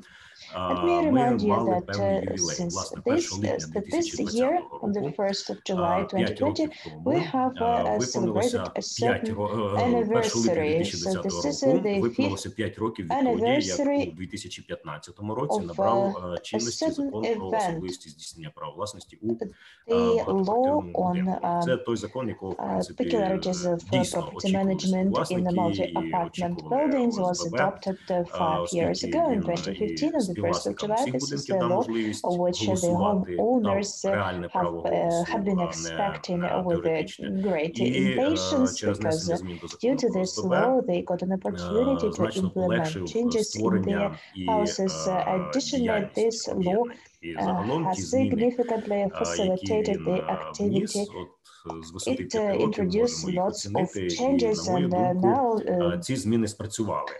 І не 5 тільки тому, що years кількість later we ОСББ can зросла, assess адже these це не changes. самоціль. It Хоча is для ОСББ дійсно clear були that створені some of ліпші the умови, goals ніж have були до been того, achieved. набагато Of ліпші. course, the Але growing number річ of у тім, homeowner що і associations is not термомодернізація the target багатоквартирних будинків per перейшла зі se. стадії The таких main thing is that одиночних modernization of впроваджуваних у buildings ручному режимі пілотних проєктів, ceased перейшла в being стадію manual, масових so to say. It's заходів. not Ми a на сьогоднішній sporadic день project протягом останніх anymore. років It's a спостерігаємо massive масову phenomenon, термомодернізацію and now багатоквартирних we будинків. Ми хотіли би, можливо, її ще observe більш the масовою бачити, massive але or якщо ми порівняємо full-scale ситуацію thermal до 15 років, modernization of після buildings. 15 Maybe we would like it to то be ситуації even кардинально різняться. І передумови, ось така базова, фундаментальна. В цій будівлі багато камінців, але у фундаменті її лежить в енергоефективності в багатоквартирних будинках лежить закон про особливості здійснення права власності багатоквартирного будинку, і ті зміни, які він вніс до закону про ОСББ. Часом, звичайно, звучать такі тези, чути голоси, що ці два закони начебто недосконалі, потребують змін, дехто взагалі каже, що реформа пішла не туди, але саме успішна робота ОСББ протягом останніх років, саме активна термомодернізація, діяльність і поява взагалі на ринку нових приватних управителів. Про це вже говорило багато виступаючих переді мною, не треба доказів наводити. Всі ці факти свідчать, що реформа 2015 року була необхідною і була правильною. Без неї ми б сьогодні взагалі не говорили про термомодернізацію. Власне, ми б говорили, але без практичних наслідків. Але тим не менше, от минулого року і цього року у Верховній Раді зареєстровано кільканадцять законопроєктів, і які в той чи інший спосіб зачіпають спільну власність, взагалі зачіпають закони про особливості і про ОСББ. Мова не тільки про ті законопроєкти, які сьогодні колеги розгадували, їх насправді дуже багато. Народні депутати з добрими намірами, я сподіваюся, постаралися і багато таких законопроєктів зареєстрували. Деякі з них вже розглянуті парламентом, деякі відхилені, деякі чекають розгляду. І будемо говорити відверто, деякі очікувані і очікуються ОСББ, а деякі не очікуються. І хочу ось цю ситуацію прокоментувати висловом, відомим висловом «не треба для нас без нас». Тобто, коли вносяться законодавчі ініціативи, це таке моє наче звернення більше до парламентарів, коли вносяться ініціативи, про які не просять співвласники і об'єднання співвласників, не треба таких ініціатив. Якщо хтось говорить, що щось сьогодні не працює, а ми подивимося на реальну ситуацію, то ми бачимо, що законодавча база і підзаконна нормативна база насправді розроблені. Якщо десь щось не працює, і про це свідчить в тому числі і досвід роботи проєкту «Хаос», який я маю честь представляти, то, як правило, з'ясовується, що це не через те, що десь у нас поганий закон, а через незнання, невміння, небажання, ну, скажімо, делікатно небажання, щоб не говорити саботаж, конкретних осіб. І мова тут не тільки про ті закони, про які ми зараз говоримо, про особливості, про ОСББ, але і про виконання багатьох інших законів. Чи то закон про державну реєстрацію юридичних осіб, чи то закон про житлово-комунальні послуги, чи то взагалі містобудівне законодавство. Тобто є глобально у нас проблема, на щастя, вона не переважає, але прикладів таких вистачає, коли окремі посадові особи, на жаль, можуть захищати інтереси чиїсь завгодно, тільки не співвласників багатоквартирних будинків. І проблема не в тому, що закон поганий, а в тому, що виконання його не належить. І ОСББ доводиться шукати захисту в судах. І ось тут, говорячи про суди, хочу звернути увагу на один цікавий момент. ОСББ цей захист у судах насправді знаходять. Так, можна нарікати на наші суди, але мене практика правозастосування судами, особливо останні пари років, надихає, я би сказав так. Я маю стриманий, обережний оптимізм. Взагалі, після серйозних змін до законодавства досить свідчить, що після серйозних змін до законодавства необхідно 5-7 років для формування судової практики. Тобто ми якісь правила передбачили, а далі дивимося, як сказане слово відгукнеться у правозастосуванні.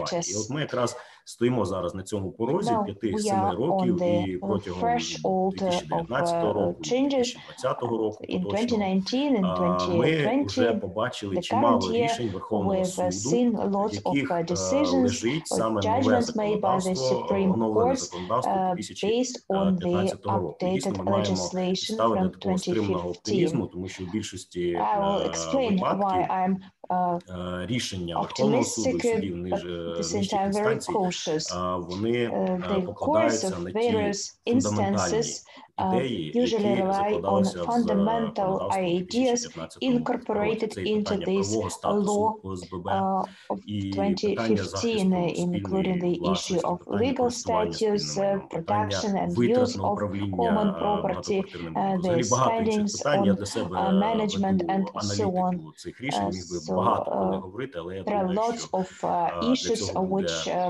інша нагода. А зараз просто озвучу, що дійсно є рішення, які обнадіють. Але в той же час, що можна побачити, коли ми аналізуємо судову практику? Часто, на жаль, рішення не такі, як нам би хотілося, не так звучать висновки, через що? Через недостатню обізнаність самих сторін процесу. Коли ми із рішення, із вивчення матеріалів справи бачимо, що самі сторони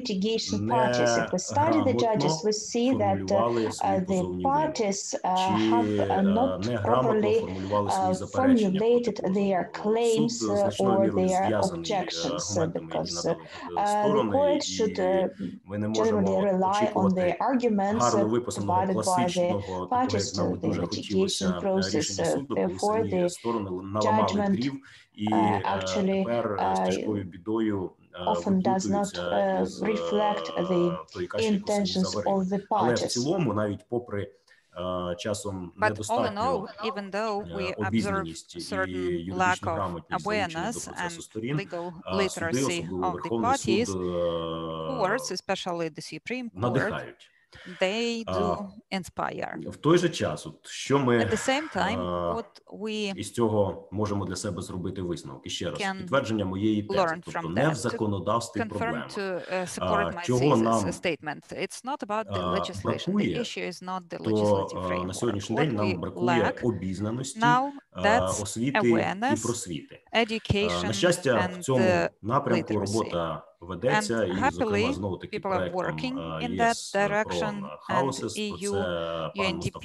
Houses, про це пан Мустафа сьогодні говорив. І знову-таки це радує. Я радий, що я маю можливість долучитися до цієї роботи, долучитися до цього проекту. Я вдячний за це, тому що дійсно навчений та обізнаний співвласник має більше шансів захистити свої права і навіть якщо не буде цього необхідно захистити свої права у суді. Хоча, звісно, хотілося б, щоб потреби такої звертатися до суду в нього просто не виникало.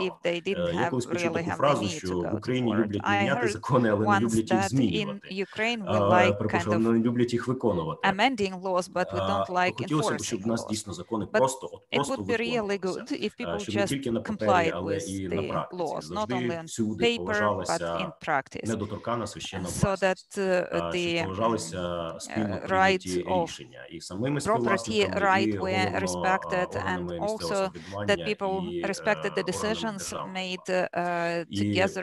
повертаючись до питання про внесення змін до законодавства, щоб дійсно йшлося про ті зміни, які є, без яких дійсно не прожити, які є ефективними, які є обґрунтованими, такими як надріз скальпеля хірурга, вивіреним і без зайвих рухів.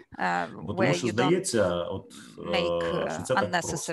Поміняти в законі кілька слів, дати нове визначення, у чинному визначенні забрати чи додати слово, чи переставити кому, але які у нас в результаті наслідки? В результаті наслідок такий, що треба міняти підзаконні нормативні порядки. У випадку з ОСББ доведеться змінювати статути, проводити загальні збори, можливо, проходити перереєстрацію, не прибуткову перереєстрацію реєстру організацій. Тобто, коли ми бачимо такі наслідки, треба задати собі запитання, чи варта ця вчинка вичерпна. modifications is we should think about whether it is worth that, or maybe those changes or amendments that we suggest to be introduced to the legislation. And I emphasize that over the recent 5 years, we already have good experience of implementing the legislation, and we have good case law. So is it really worth changing that? So I invite everyone, the condominiums that go to MPs with certain initiatives, and the parliamentaries and central authorities. When we speak about amending legislation on management of apartment houses, whether it is the law on specific features or the law on homeowners associations or utilities, so let's try and be very balanced and cautious there. Let's always ask this question, whether these changes are really pressing and needed, what are the objectives that they are adopted for, and whether it is really worth it if the encumbrances and difficulties that might arise would overweigh the benefits. So let's respect the achievements and the progress that we have had in the last 5 years. We have lots of things to be proud of. Let's look at the figures of new homeowners associations, modernized new buildings. We have something to be proud of. So let's value what we have today and what has proven to be viable and efficient. This is my kind of introductory address, and I hope that it will create impetus for further discussion. And I wanted to attract your attention to what we have now, so that we could look back at the path that we've walked. Thank you, Dmytro. In the morning, I had an interview in the radio on the Homeowners Association Forum, and the anchor asked me about the key achievements, and I mentioned 5 or 7 key achievements, but now Dmytro gives me the idea that, well, 11 years ago, when we only started with that Homeowners Association Forum, I could actually predict most of the conclusions as a result of that forum. Mostly it was about that imperfect legislation, no money, but now we already say that we have quite a decent legislative framework. There is an energy efficiency fund, there are municipal programs, loans from the banks, so we are moving on. And now it is Maria Osipchuk, legal advisor of IFC Energy Efficiency in the Residential Sector of Ukraine project. So do we have sufficient changes? Have we revised the legislation already? Yes, thank you, and I welcome everyone here. I'm happy to see you, even though online, and maybe my contribution will be a logical continuation of Dmytro's presentation. I'm also a lawyer. I could speak a lot about the legislation, but our project IFC, Energy Efficiency in the Residential Sector of Ukraine, there we deal not only with the homeowners associations, we also hope on the managers. And answering your question, I can tell you that really over these 5 years after the law on particular features was adopted, I can say that, well, now we have proper conditions so that the management market functioned well. So finally, after 5 years, we've reached, the direct path. We know how to work. The managers understand how the laws work, what's expected, how to manage, and start managing the buildings, what options are available. People start applying that legislation. And what we've done already over these 5 years, we would have never done that without that law. That made it possible to adequately make decisions at the level of apartment buildings where you don't need some quorum for these meetings to make decisions, where it is possible to conduct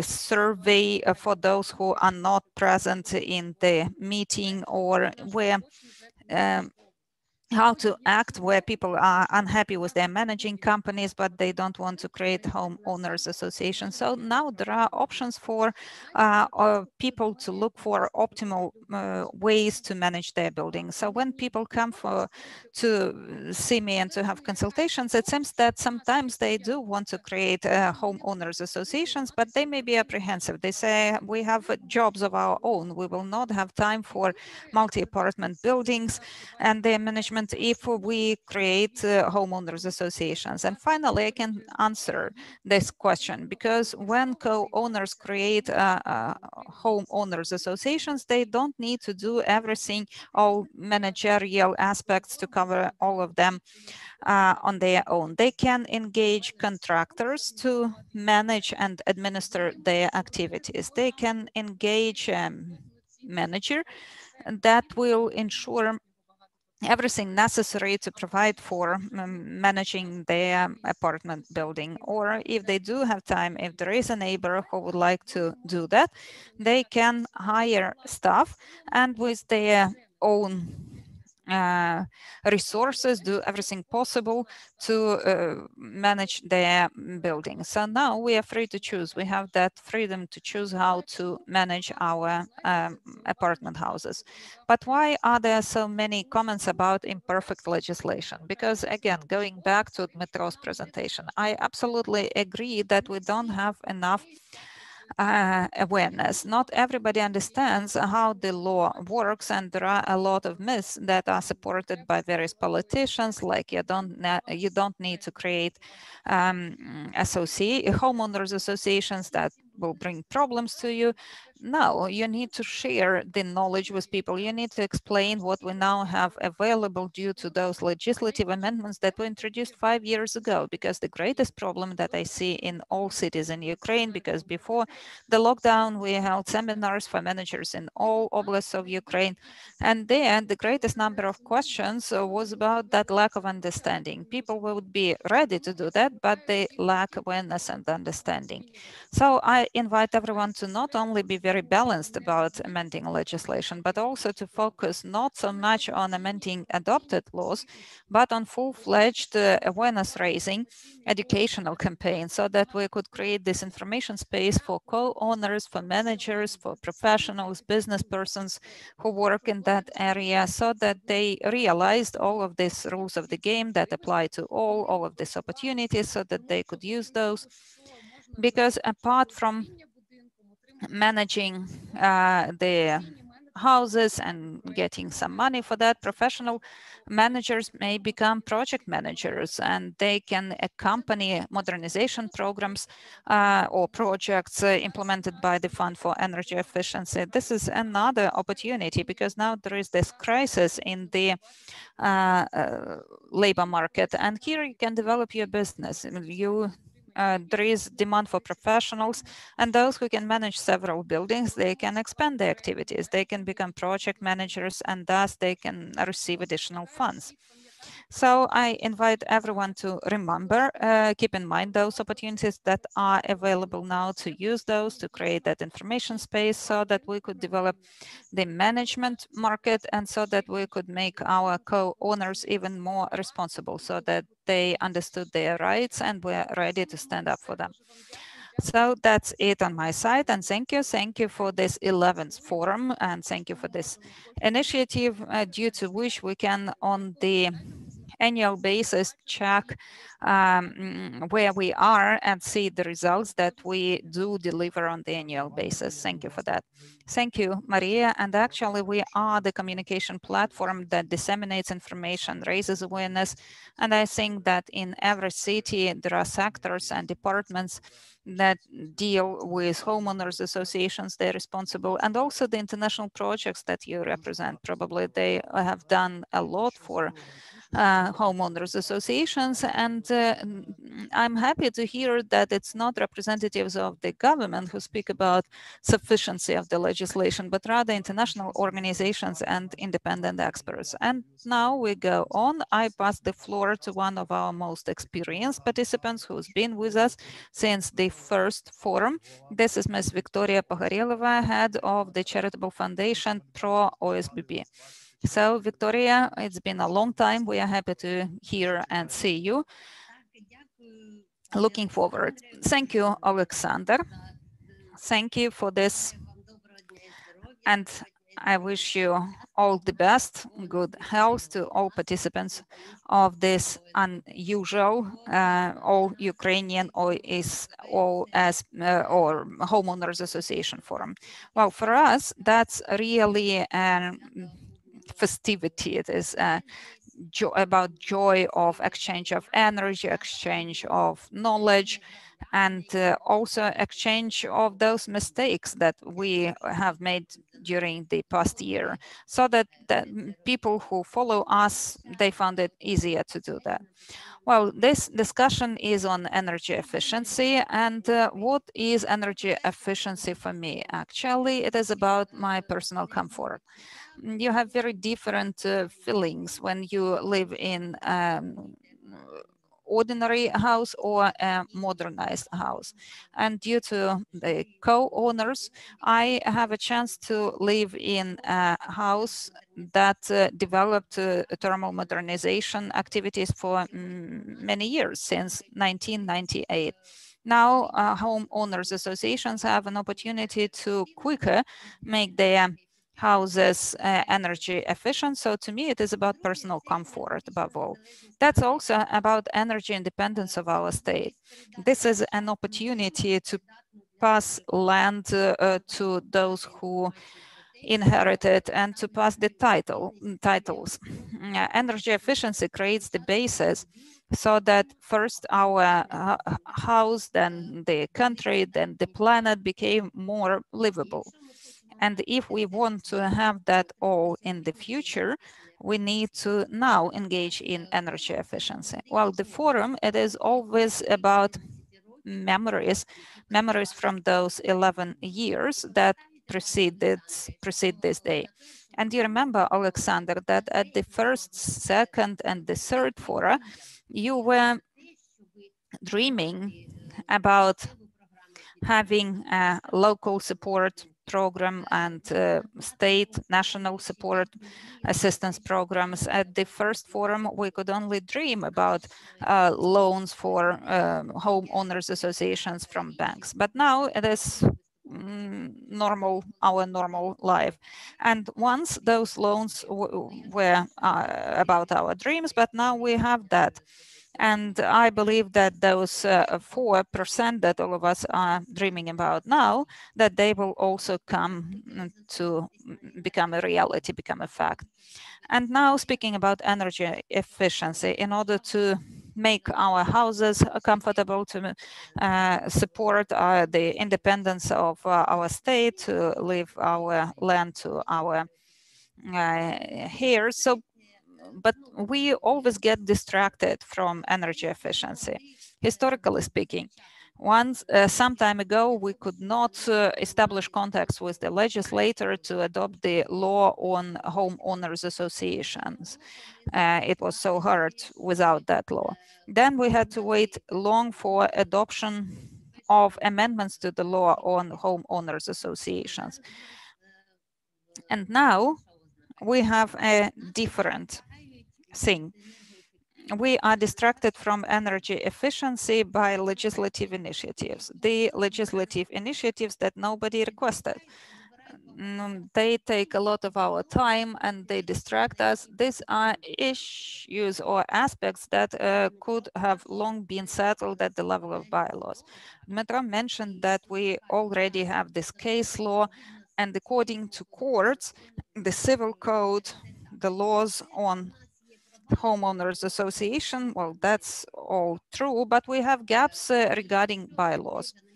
And if we analyze all of those recent resolutions of the forum, we can see that our appeals to central authorities for them to adopt or make amendments in the current legislation, they are not always heard. So speaking about legislative amendments, we ask you to address the land-related issue, because houses cannot exist without the lands, but they offer a significant number of amendments to the law on house owners associations. A lot of numbers of those draft laws and proposals. Our expectations from digitalization, this is about that we will receive information about all co-owners, that there will be lists of co-owners online. I believe that the Ukrainian nation in the 21st century can hope for this service from the state. However, now, sitting at home, in the situation of the quarantine, we cannot have access to this information online, and when MPs go to the Ministry of Justice, well, they do not hope us to get any prospects, and we understand that this is not the priority item, but this is a priority item for us, because information about co-owners, it is the basis for common decision making.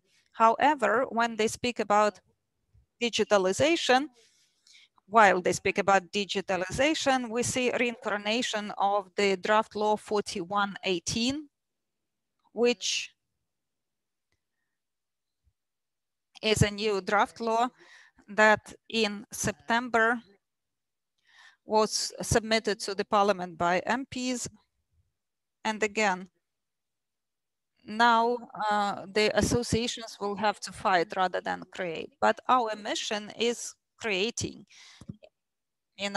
creating energy efficient activities, creating comfort in multi-apartment buildings. So in my presentation, I would like to speak about preconditions for energy efficiency. What are the prerequisites for energy efficiency? First of all, this is a respect for homeowners, then joint actions and joint funding. Let's discuss first the respect for the homeowner and the respect for property. The respect for property is the factor that unites the homeowners around the common property and motivates them to implement energy efficiency solutions on the level of the building. The respect for property is sacred and inviolable. The respect for property prevails over the right to dispose. On the other hand, this is a challenge for the years to come. The understanding of the owners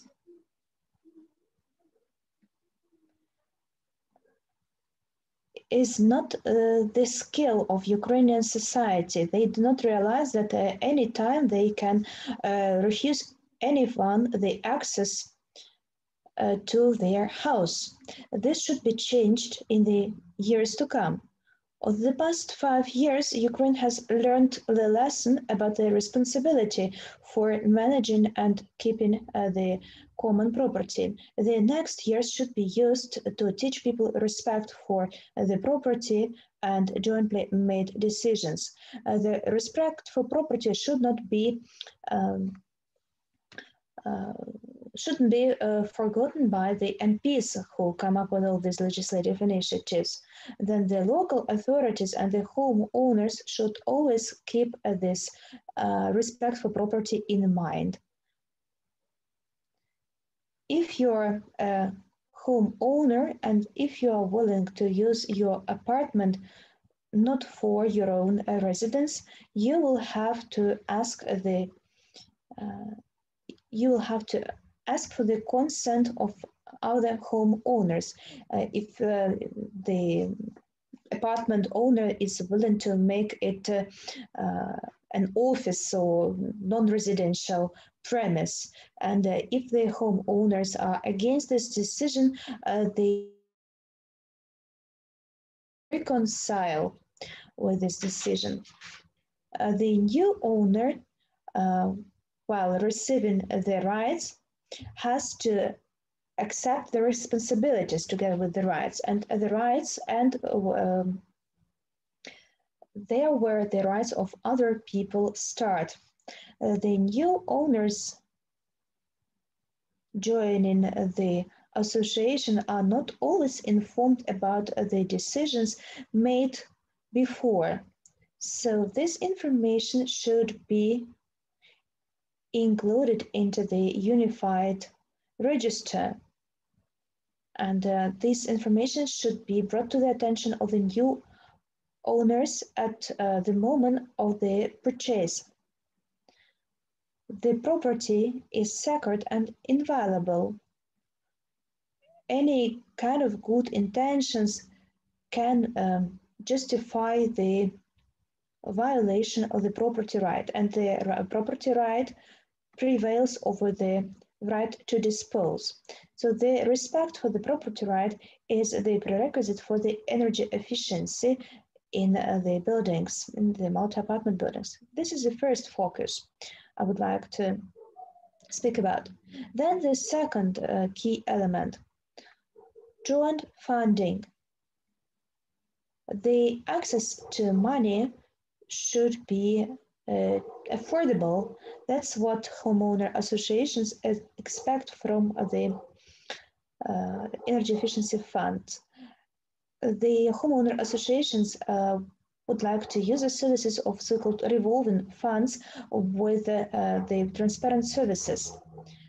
Several revolving funds were established in 2 cities of our country. The Fund of Energy Efficiency might study this experience and adapt its procedures to the needs of homeowners associations. The community money should work for the community and should not be distributed as prizes or awards between some participants.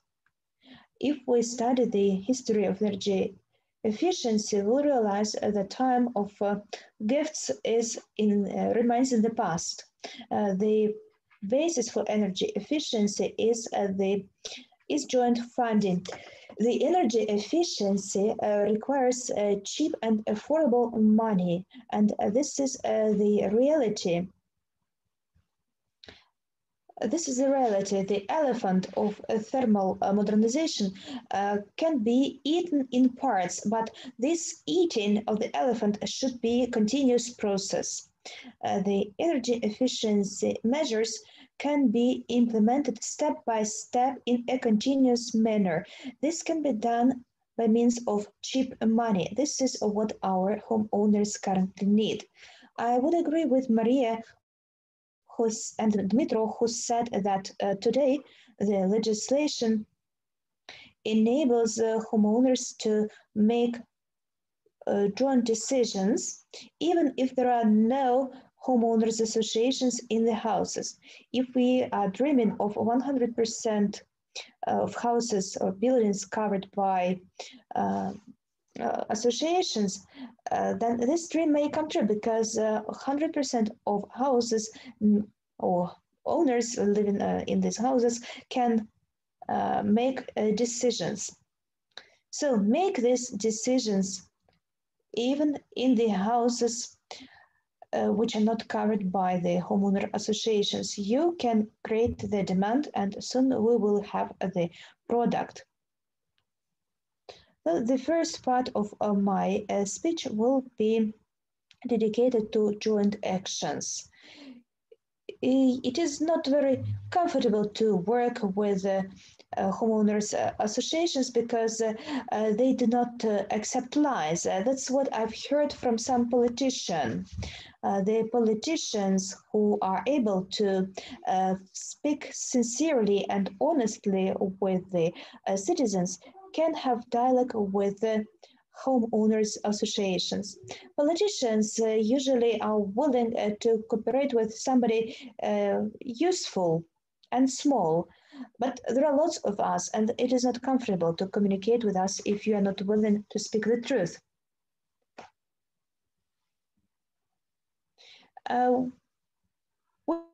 We stay at our apartments, but if something happens, the homeowner association movement is very active and has lots of representatives in many cities of Ukraine. We have a website which is developed and funded by the activists of our movement. This is the voice of our position and our position on energy efficiency, which is today the topic of today's panel. I would like to thank the hosts of this forum. We have the opportunity to meet on an annual basis, to exchange experience, to dream, to discuss the plans for future. So many thanks to the organizers of All Ukrainian Homeowner Association Forum for your vision of energy efficiency future. This vision is based on the respect for property, which is sacred and inviolable, on joint actions, joint and continuous actions, and joint funding on the level of building, city, and the country. I wish all of us a respect and mutual understanding, and of course, good health. Thank you, Ms. Victoria. Thank you very much. As usual, it was a very profound and informative statement. To some extent, it's a philosophical one. We have already analyzed the legal and regulatory framework. We acknowledge that this framework is quite sufficient and its product should be some values. And now let's proceed to particular projects. I'd like to pass the floor to the representative of GIZ, the head of energy efficiency project implemented here in Lviv. Ms. Eva, the floor is yours. Yeah, thank you so much, colleagues. I hope the Ukrainian translation is working, but I think it is, right? Because the organizers are perfect. And it's, I really, is there a noise in the background? Good. I really wish that I would be able to be with you today again in Lviv, because I remember the last meetings were always very, very successful. It was the enormous energy that we all received from these organizations, from your enthusiastic contributions, from your enthusiastic engagement for energy efficiency, for the OSBB movement, were always a highlight for all of us during the year. And I think I speak here on behalf of everyone that typically this forum is definitely a moment to recharge energy for our work, and that we know why we're all doing this, because we do all the support for you, to strengthen you, to strengthen the energy efficiency movement and OSBB movement here in this country. So very warm welcome also from my side. I'm very happy to join you again this year. I would like to speak today about another component for energy efficiency and another level for support for energy efficiency. If you don't mind, I would share my screen with you and provide you a short presentation, because since I'm speaking in English, for most of you it might be nice to see some Ukrainian text in addition to this. So we have heard already quite a lot from the national level. The Energy Efficiency Fund is a great step forward. It is a huge success that it now finally launched. And also in European comparison, it provides a very attractive product. Currently, homeowner associations can receive 70% grants and support for their complex refurbishment, and this is really a very attractive financial product. We've also heard from Dmytro and others that the legal framework has already improved, even though of course there are still secondary legislations that need to be adjusted. But in overall, we have also made on the legislative framework quite a step forward. And also what I think is a huge step forward in terms of energy efficiency and the support that homeowners can receive is that building managers or project managers are now eligible under the EEF. So on the national level, a lot of things have already improved, and the enabling framework on the national level is already better developed. But there's, of course, another level that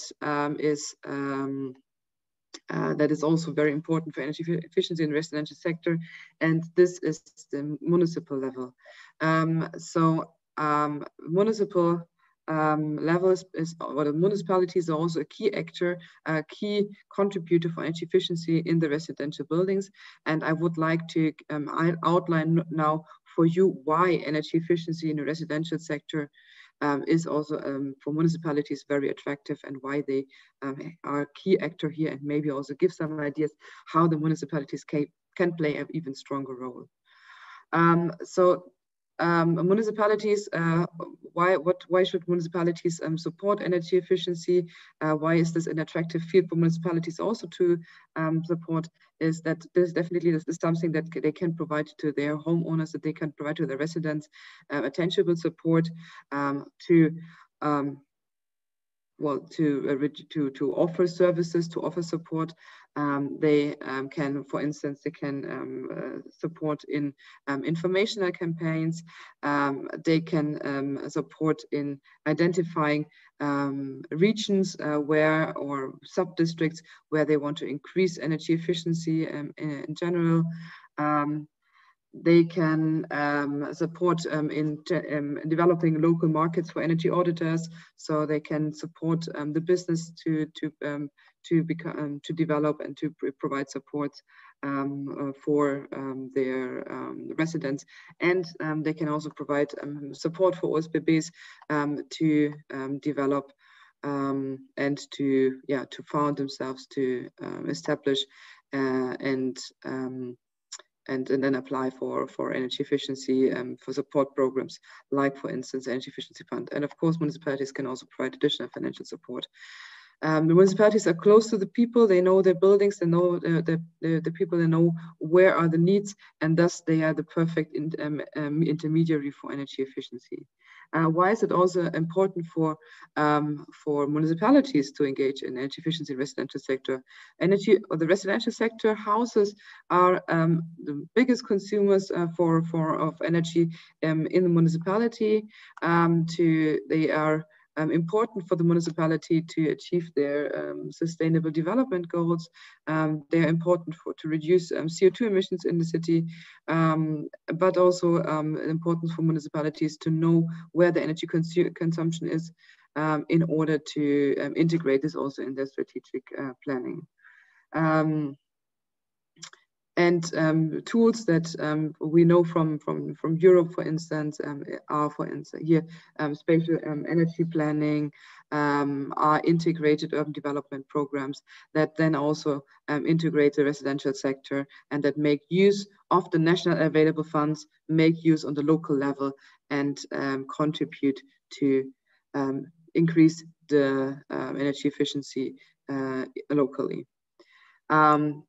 That was from my side. I thank you so much again for having the opportunity to speak here on behalf of our project. I can only say that we cooperate, as GSZ, we cooperate on the national level and the local level, and we see that both levels need to work close together, need to accomplish each other in order to make the most out of energy efficiency. Without the local level, without the strong support from the municipalities for OSBBs, for energy efficiency, without the planning support, the organizational support, financial support from the municipalities, the local energy efficiency targets will also not be fulfilled. And with this, I would like to close my speech. I hope that energy efficiency will become a priority for all municipalities in Ukraine, as it is for Lviv already, and that energy efficiency is a multi-level priority in Ukraine, and we can continue to make the country more energy efficient, to change something for good, and give more offers to OSBBs in Ukraine in the future. Thank you so much.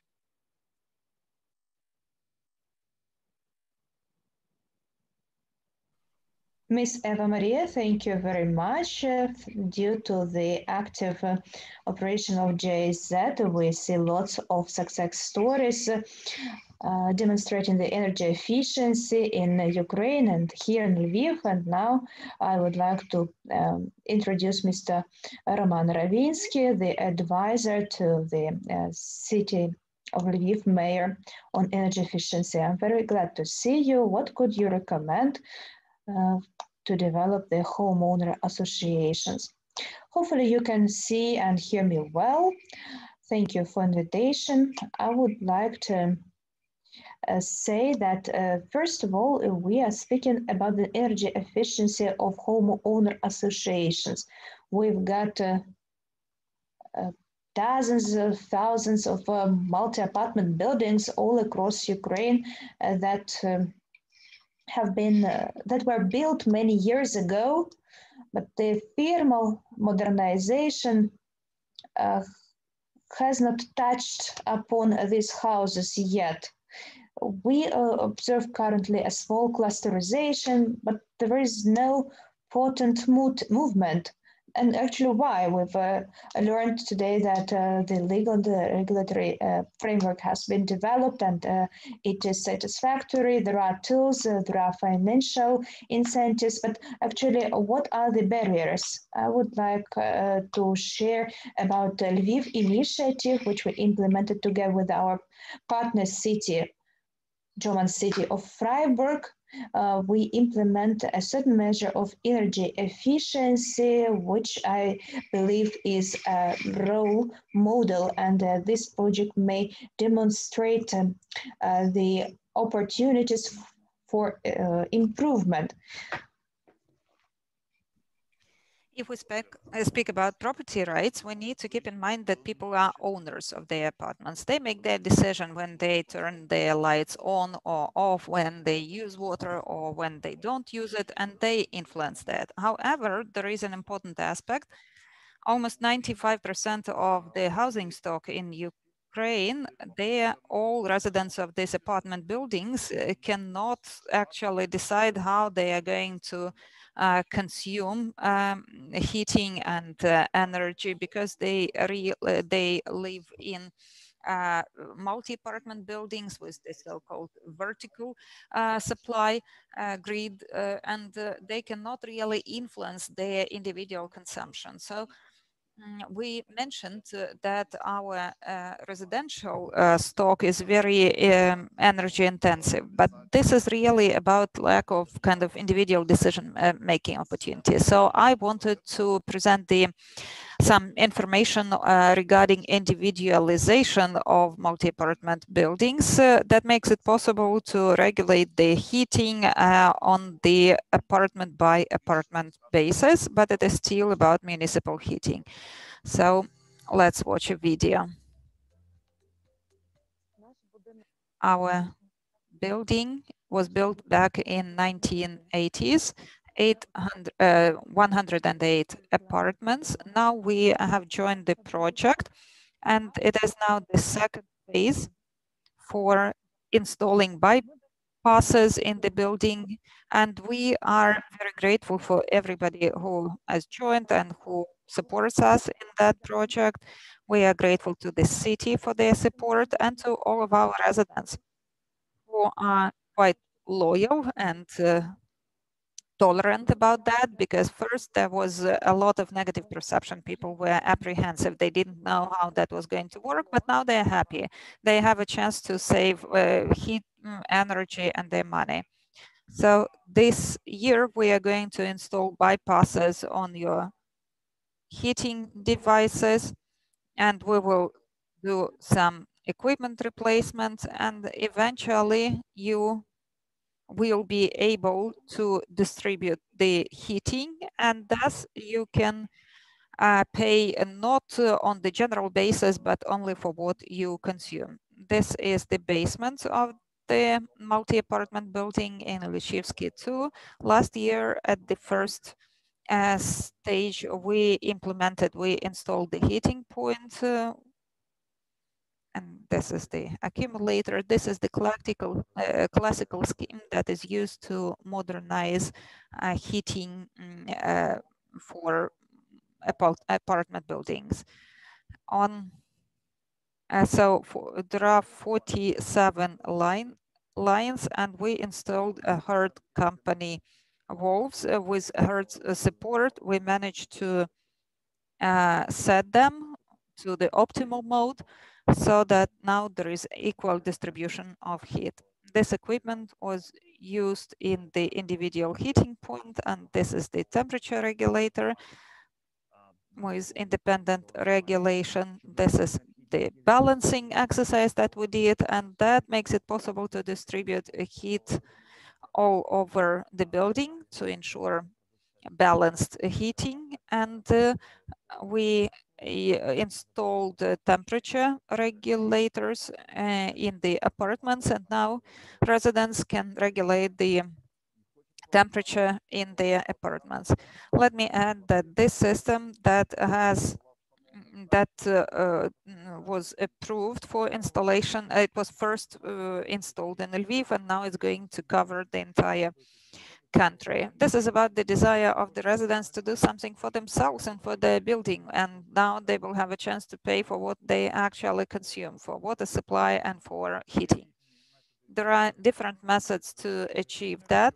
This is manual or weather-based regulation, and this system that we have in Velichkovsky 2 building, this is particular because this is the only one in Lviv and in Ukraine that makes it possible to individually regulate heating in the apartments without any transformations of the heating supply system. On behalf of the project, I would like to express gratitude to Allio company in Lviv that dared to implement the first phase of modernization, automatic balancing walls in this building and the heating points. That was a long way. It was a challenging job because residents were distrustful, but now they are very grateful. However, when you do something new, you always want to first see how it works with the neighbor before installing it. So we can very much recommend this company because they did that, and now they have something to build on. Everybody is used to that. If we speak about energy efficiency of apartment buildings, this is about insulation or replacement of windows. But actually, we started with the most important thing. This is modernization of heating systems. As a result, even though it is not that obvious what happens inside of the buildings, but the saving was 27% versus the previous year. So this is a good way out for apartment buildings, and hopefully Ukraine will learn from this lesson.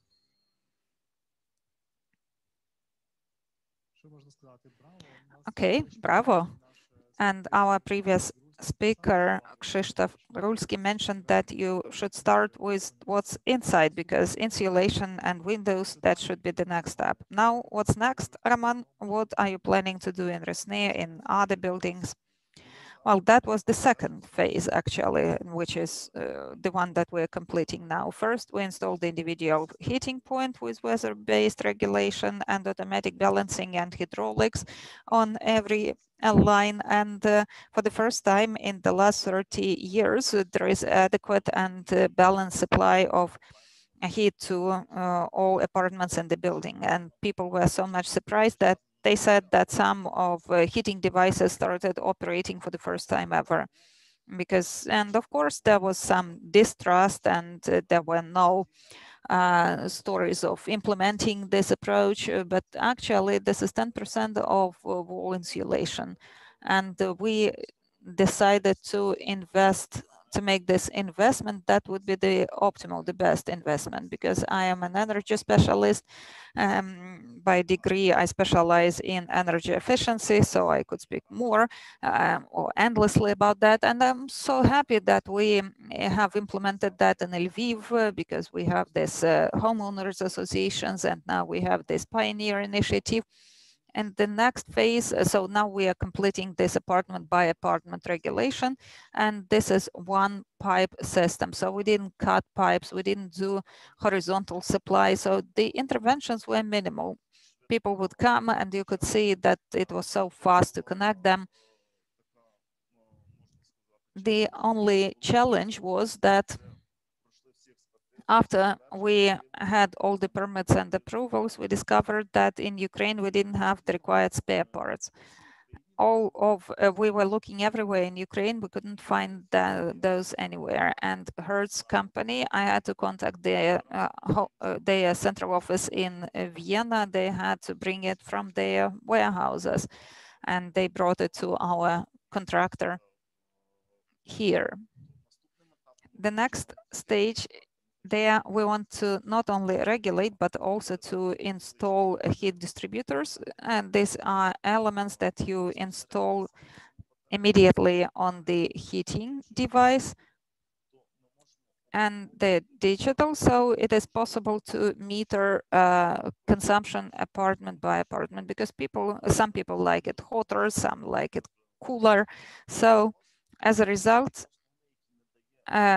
we will get rid of this main barrier that prevents people from investing into energy efficiency of their buildings. Because sometimes people say, when will it pay back to me? When will I be able to see the benefit? Why should I not have vacations this year or holidays, but to invest into energy efficiency? I believe that's important, because here people can actually count the payback period, and because they do take loans and they invest, and of course there is support from the funds that compensate for quite a significant amount. However, people need to understand whether that's going to pay back and where they start saving. So with this modular model project, we have a website dedicated to that. There we describe everything. I will write the address in the chat box. So hopefully, eventually, people will realize that even though it is not so kind of appealing, those pipes and what's inside, but it is so important for further insulation, new facades, new windows. So this impetus is very important, because eventually people need to understand, I own my apartment, I regulate my consumption, and I influence what I want to arrive at. Thank you, Roman. Once they told me that these projects pay back after 3 years. So you save so much that after 3 years they pay back. Did you do your estimations? Well, versus the previous year, we estimated that the saving would be 27% reduction of heat consumption, and the living conditions are much more comfortable. And that is more or less what we have for the 3 years. Okay, but now we are lagging behind a little bit, and I'm grateful to all participants of this panel discussion. Unfortunately, we don't have questions that would be addressed to you individually, but we have quite a lot of questions about exchange of experience among homeowners associations, and I'm grateful. I see that people are kind of communicating in the chat box and they share their experience. So we are going to wrap up this energy efficiency discussion, and I will invite here someone that all the home owners associations know very well in Lviv, who ensures quality communication between the city council, the town hall, and the associations. This is Mr. Sergei Solota. Thank you for this great launch of our forum. And now we will start a panel discussion that we refer to as Coffee with Homeowners Associations. What that is and what kind of event is that? Well, actually, every forum is where the people would come who long wanted to communicate. They wanted to hear about what's happening in other cities, how they address some issues. Maybe they would like to learn some lessons, and so all of that would happen with a while drinking coffee. So with coffee, we gave rise to new ideas, to new statements to include to the resolution. And this is how our community appeared, the community that is the driver of not only the housing sector, but for the comfort all over Ukraine. So let me tell you explain the rules of this event. When you drink coffee and you talk long, your coffee becomes cold and not tasty at all. So if someone gets the floor, it means that you need to be fast enough so that your coffee doesn't get cold. So it is just 5 or 7 minutes.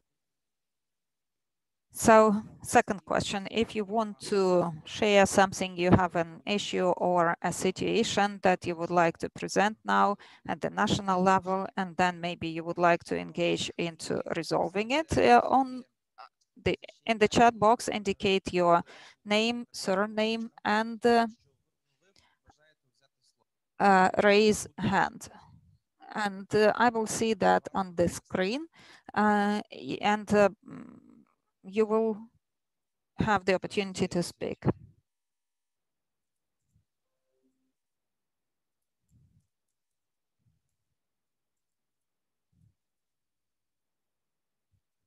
So I see that there is the first one wishing to speak. This is Tamara Mereshnichenko. Are you with us?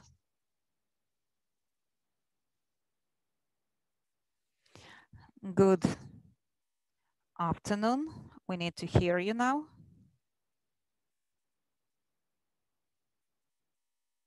Good afternoon. Good afternoon. Happy to see you there. I'm also happy to see you. Could you now the floor is yours. Well, we have this coffee with you, and in order to have coffee, we need to discuss some aspects that are relevant for a lot of associations all over Ukraine. This is about servicing or maintenance of the building networks, internal networks. And what's most pressing and relevant now is the gas supply networks, because now there are some we speak about safety and security of gas supply. So we see that those companies that are monopolists in the market, they do not comply with provisions of the law, and they do not comply with provisions of their own code. And this is very straightforward. So they are unwilling to realize that all the homeowners have the right to choose. They have the right to choose whether their networks are maintained under the individual contracts, or they may act as collective customer and order these services collectively. The obligases refuse to respect the choice of homeowners, and they enforce their own policies to homeowners associations. They enforce these collective agreements on maintenance of networks, sometimes by means of improper methods like intimidation. So the homeowners frequently do not understand their rights, do not understand the legislation of Ukraine, and they sign these agreements while they have not to sign these agreements. I'm not going to dwell on this issue for a long time, because this is a coffee break. I would like to ask you about your opinion. We have the choice, we have the right to choose. Given that fact, we may make decisions on our general meeting. So let us all act according to effective legislation, and the situation will be really rosy. Thank you, Tamara. We will consider your proposals, and we see the next speaker, Yulia Samoilova, the head of a homeowners association. Good afternoon. Can you hear me well? Good afternoon. It's so nice. We have spent 11 years together. It's not very easy to communicate online. We cannot hug each other and exchange our energy. Nonetheless, there are lots of us. We are together, and today's coffee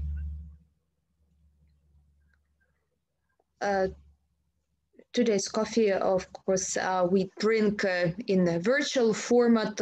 Last year, we were in the conference hall and we discussed the presentations. This time, during this coffee break, I would like to raise a very interesting issue, which is relevant for many of you. Over the past year, I've been dealing a lot and very actively with the establishment of new homeowner associations. I had to invest lots of efforts into this topic. And in the oblast, on the regional level, I faced with the following problem. When you start promoting the Fund of Energy Efficiency, our so-called newborn homeowner association cannot always absorb large university kind textbooks, which the Fund of Energy Efficiency offers them to study. For example, this year homeowners associations are excluded by the Cabinet of Prime Minister from the participation in the warm loans program. Is it a positive or negative development? Well, maybe yes and no. The warm credits used to be a way to solve the problems in our multi-apartment buildings. Nonetheless, I believe that it is not a proper idea to exclude especially the newborn homeowners associations that abruptly from the program, because the young or small associations cannot participate on the terms of the Energy Efficiency Fund. Therefore, we have the following proposals. It is perhaps worth reconsidering the warm loan program, and some limitations might be imposed on insulation, for instance. The amounts can be also limited. So this is the first proposal, and I would like you to reflect this proposal in the forum minutes. And the second proposal, if it is not possible, then I would like to ask the Energy Efficiency Fund to review the A package to make it simple, because some of our smaller associations have never participated in any programs, and warm loans for us was a kind of kindergarten with toys, but the Energy Efficiency Funds is a kind of university, so the associations should possess a big deal of knowledge. So the managers, the project managers, the project of energy efficiency is going to launch is a very good solution, is very helpful for homeowner associations, but the homeowners not always can fully implement the Energy Efficiency Fund programs. Especially it is difficult for small associations in rural vicinities. So I would like to propose either to change the participation terms or change the program. Thank you. Are you ready to head or to lead this direction, warm load direction or section? Every year we have several sections, and this time you have come up with proposals. Are you ready to lead the discussion? Yeah, I think it is possible to formulate the proposals, and the heads of associations who have already received these warm loans and who have already participated in the programs of Energy Efficiency Fund can join us, because those who there is a big demand for these products. There is no need to eliminate program which currently works. The owners should be slowly transferred to the new version of the warm loan programs for homeowner association or for the A package. Let me remind all participants of our coffee party that in order to speak, you need to write in the chat box and say that, indicate that you would like to speak. So I see there is another participant of the discussion, Mr. Uchenko. Good evening. I'm happy to welcome you at the 11th forum. It's unfortunate that it is online, but hopefully next year we will see each other offline. As Yulia Samoilova mentioned, we will hug and kiss. So speaking about the issues that are relevant now, well, Tamara Mershnichenko raised the issue of gas networks, because really now there are legislative initiatives too, but they are somehow twisted with with other legislative initiatives that we don't like that much. But I agree that gas networks and responsibility of co-owners needs to be delineated and clearly stated, because the law on utilities clearly states that for gas you need individual agreements. So it cannot be so there should be mutual consent, because there are now house owners associations in some cities that have developed an favorable agreement, and the board, let me emphasize that it is about the board, because we speak about, well, we see that there is quite a lot of issues there, because the board, it is an executive authority, and we proved that in the higher economic court. So we need to reformat ourselves there, where the head of the board, it is like a locomotive, but it cannot go without the staff that provide for technical functions. So speaking about gas networks, that's really an adequate question. I'm ready to agree with that. And also another open question now is the unclear status of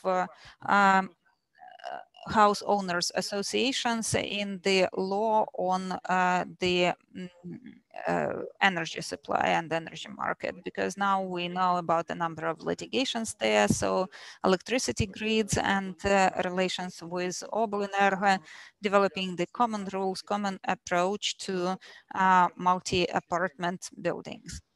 Another question, well, it has been partially implemented. I was the head of the working group during the 10th forum there, and this is about receiving permits. First, it is about that co-owners could receive freely this information. Notes And there was an initiative group, or not an association of homeowners. And I know about a lot of oblasts where currently there are no problems at all to receive this information certificates from the registry or excerpts. And another issue is receiving information for those certificates, so that they indicated the date of the title by the owner. Because when we receive the information certificate, we analyzing it and indicating the date when the registration was made. Well, we don't know. We don't have this information, and hopefully by the end of the year we will complete and cover this issue. And the land issue, it is relevant. It has been relevant for 5 years after adoption of the law, because now there are outstanding issues, and in Sumy even now there are smaller associations that managed before the 2015 managed to gain ownership on land plots, and sometimes the buildings are almost demolished and they're building something new in the downtown. But the land plots will make it possible for the smaller buildings, dilapidated buildings, and co-owners to build something bigger there and to protect the territory and to own it on the having legal grounds for that. And the last question is internal house networks and commercial metering aspects, because now we experience some attack on us. The law, with the law 2458, they want to pass it over to monopolists. So there was even an analysis at the national level. Yeah, coffee is now cold. I prefer it cold with milk. Okay, so we see that the monopolists, in particular the Association of Vodokanals of Kiev, well, they want to undertake maintenance of this metering units, and we can see that the cost for this maintenance services, even in Sumy, over 2 years, the price per building is like 12 or 13,000, but I don't need that service. And with half of that amount, I will just install a new meter. And these are the issues that we need to keep in mind. And we need to make it possible for co-owners to make their choices, whether the monopolist must provide services to them, where co-owners do nothing, let it be so. But where co-owners are responsible, no matter what the form of management is, their co-owners need to have the right to make their own choice. And again, sorry for being too long.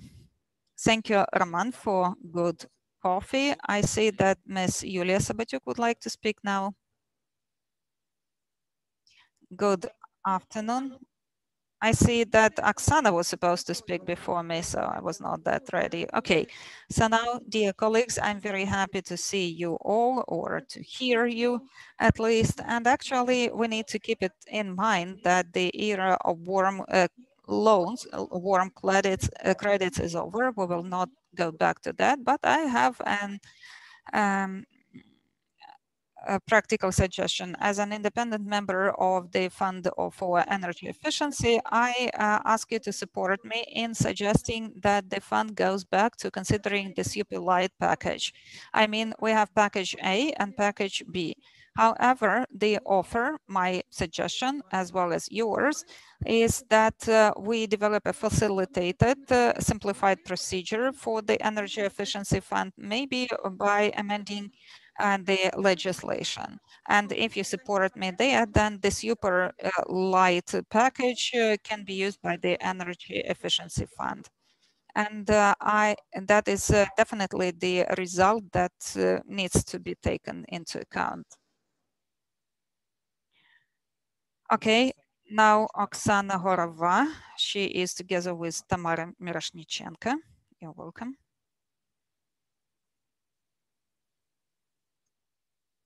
Good afternoon. Can you hear me?